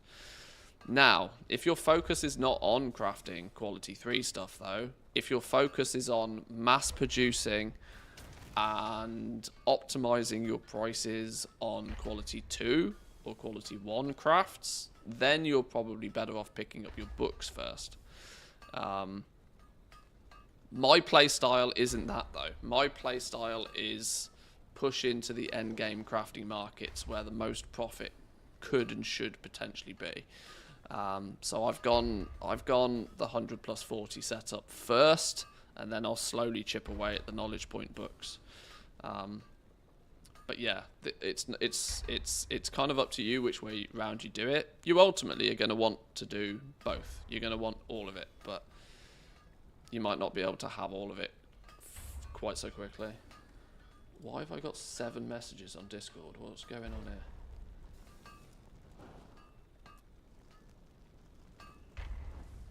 Oh, okay. I'll check that out in a bit.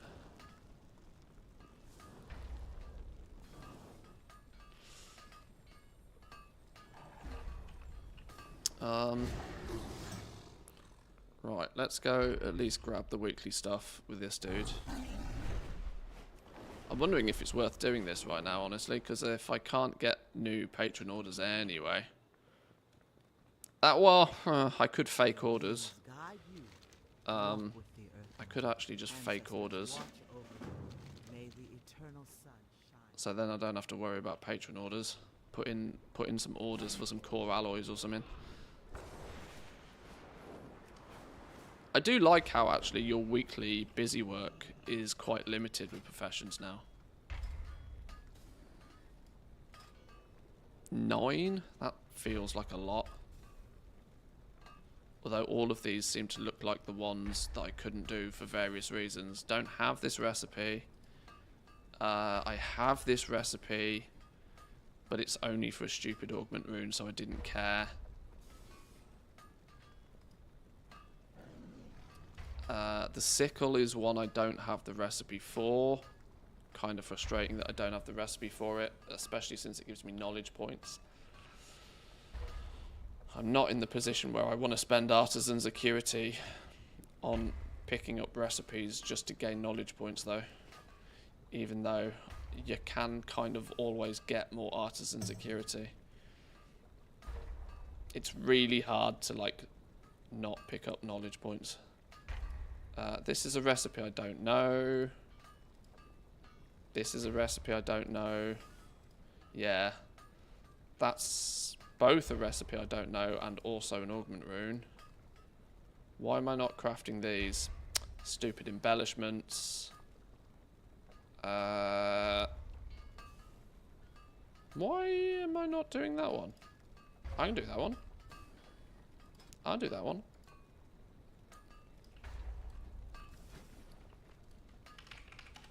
Am I entirely out of flux? Oh my god.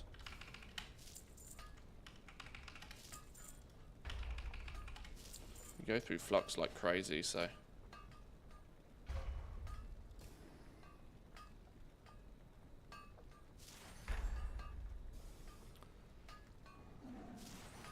for gathering tools, finesse or perception? Yeah, as has been mentioned, it's up to you. Do you want more stuff or do you want rarer stuff? That's your choice.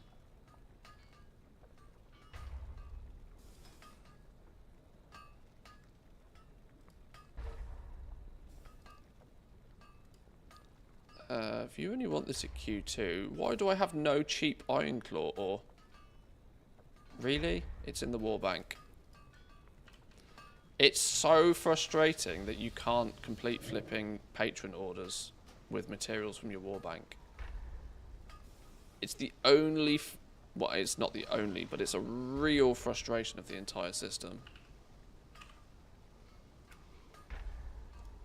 One I hope they look at fixing. You want it at Q2. Do I have any Q1 alloys lying about anywhere? Not on this character. Okay.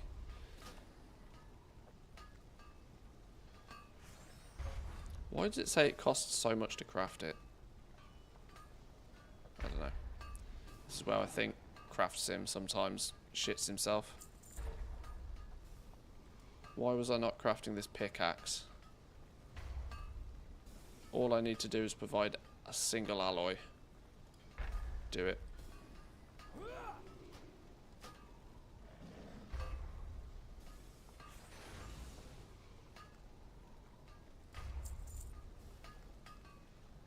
What stats do I have on the hammer? Multi-craft.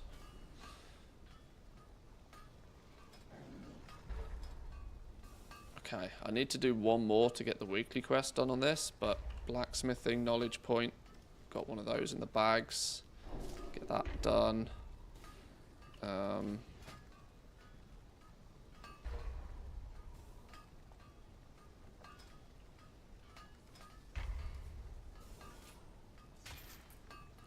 One more to gain an extra charge of ever-burning ignition. I'm kind of letting these cap out right now. I should kind of be stocking these up a little bit. In fact, these are unique 10 as well, aren't they? I'll craft a couple now. The fact that these consistently burn through your artisan's security is also mildly frustrating. But crafting without this, you're at 1% margins if you do.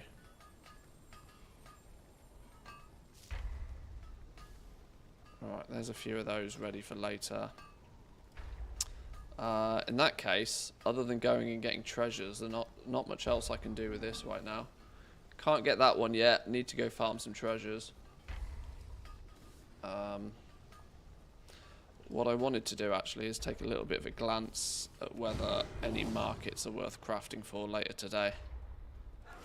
I kind of did this for the purpose of today's video already, but I was doing it for the video. I wasn't really thinking about it full stop. calibrated my prices to be reasonable.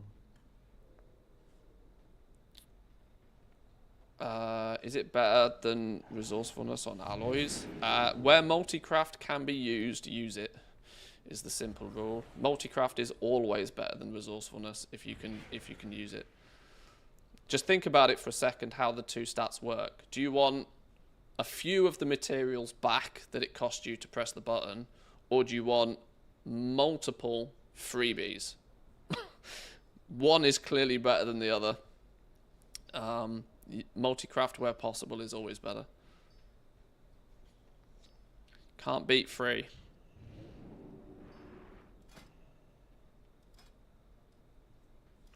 Free is always better.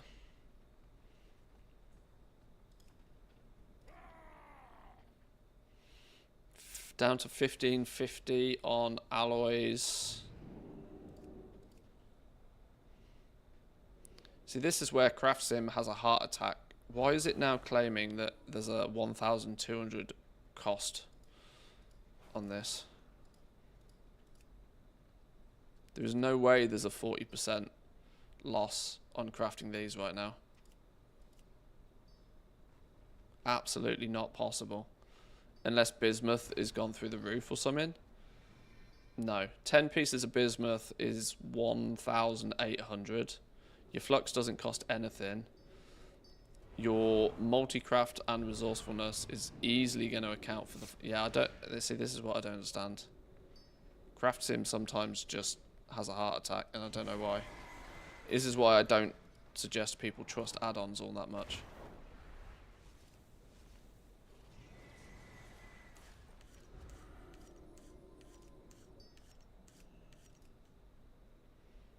Why is it saying there's such a aggressive loss on each item?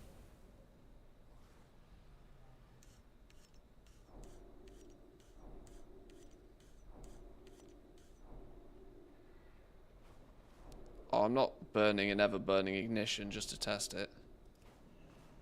But this is the point, right? I just know that number's not right. I just categorically know that's not right. 10 pieces of bismuth, even at the cheapest market price right now.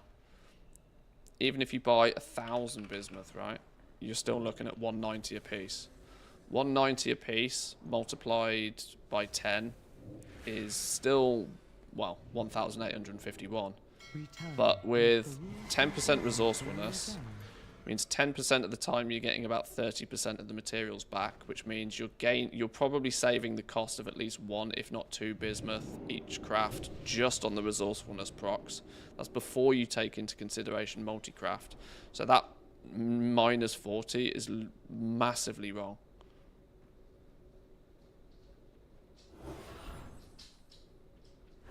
And I don't know why. And it's only because I know roughly what the numbers should be anyway that I can spot that it's wrong.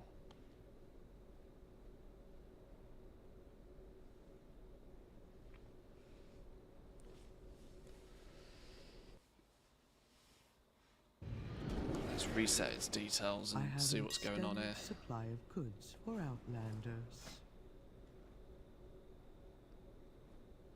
Yeah, Craft Sim had a heart attack when I loaded it there.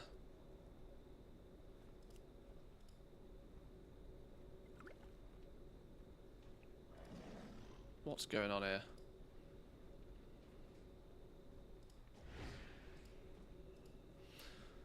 My directive has been fulfilled. Well, that could be why. That could be why. It's reset itself back to using TSM for its pricing. And it's using... Okay, well that's probably why. I have calibrated my prices to be reasonable.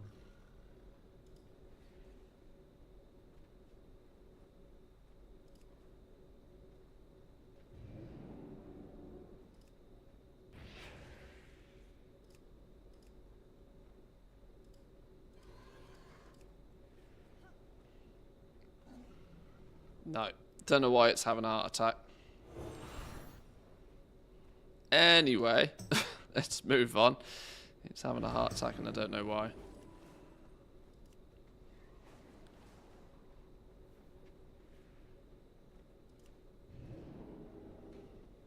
okay. I might craft some alloys later. My thanks for your patronage. I don't actually have...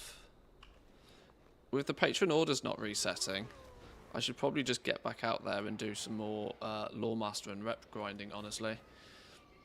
Because there's not a huge amount I'm missing from the professions right here, right now. Second to that, I'm actually very tempted to call the stream nice and early. I might go eat some food, chill for an hour or two, because this evening is where a lot of the demand for crafting and stuff will be. We might throw the stream up again this evening. That seems like a smart move. Plus, I've got some IRL stuff I need to get sorted in between. So I might leave it there for now, boys and girls. Thanks you all for joining. Hope you have more success than I have with goal making so far. I haven't tried to do much goal making today, but I'd suspect today could be quite a good day. I think if you are looking at materials, you should start considering your options. If you are spec'd into anything very specifically with your crafting professions, maybe start thinking about, do I need to put some of these materials aside for a rainy day? Yeah, so we're going to leave it there for now. Come say hi on the Discord.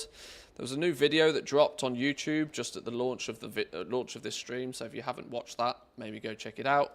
It was actually talking a little bit more about my journey with blacksmithing so far. Let's grab you a link to that one. Maybe go and have a little watch of this one. And if you're on Team YouTube, you're probably already there, but I have the link anyway. Enjoy the rest of your day, boys and girls. I might be back on this evening. If not, we'll be back on tomorrow. Thanks for joining. See you all next time. Peace.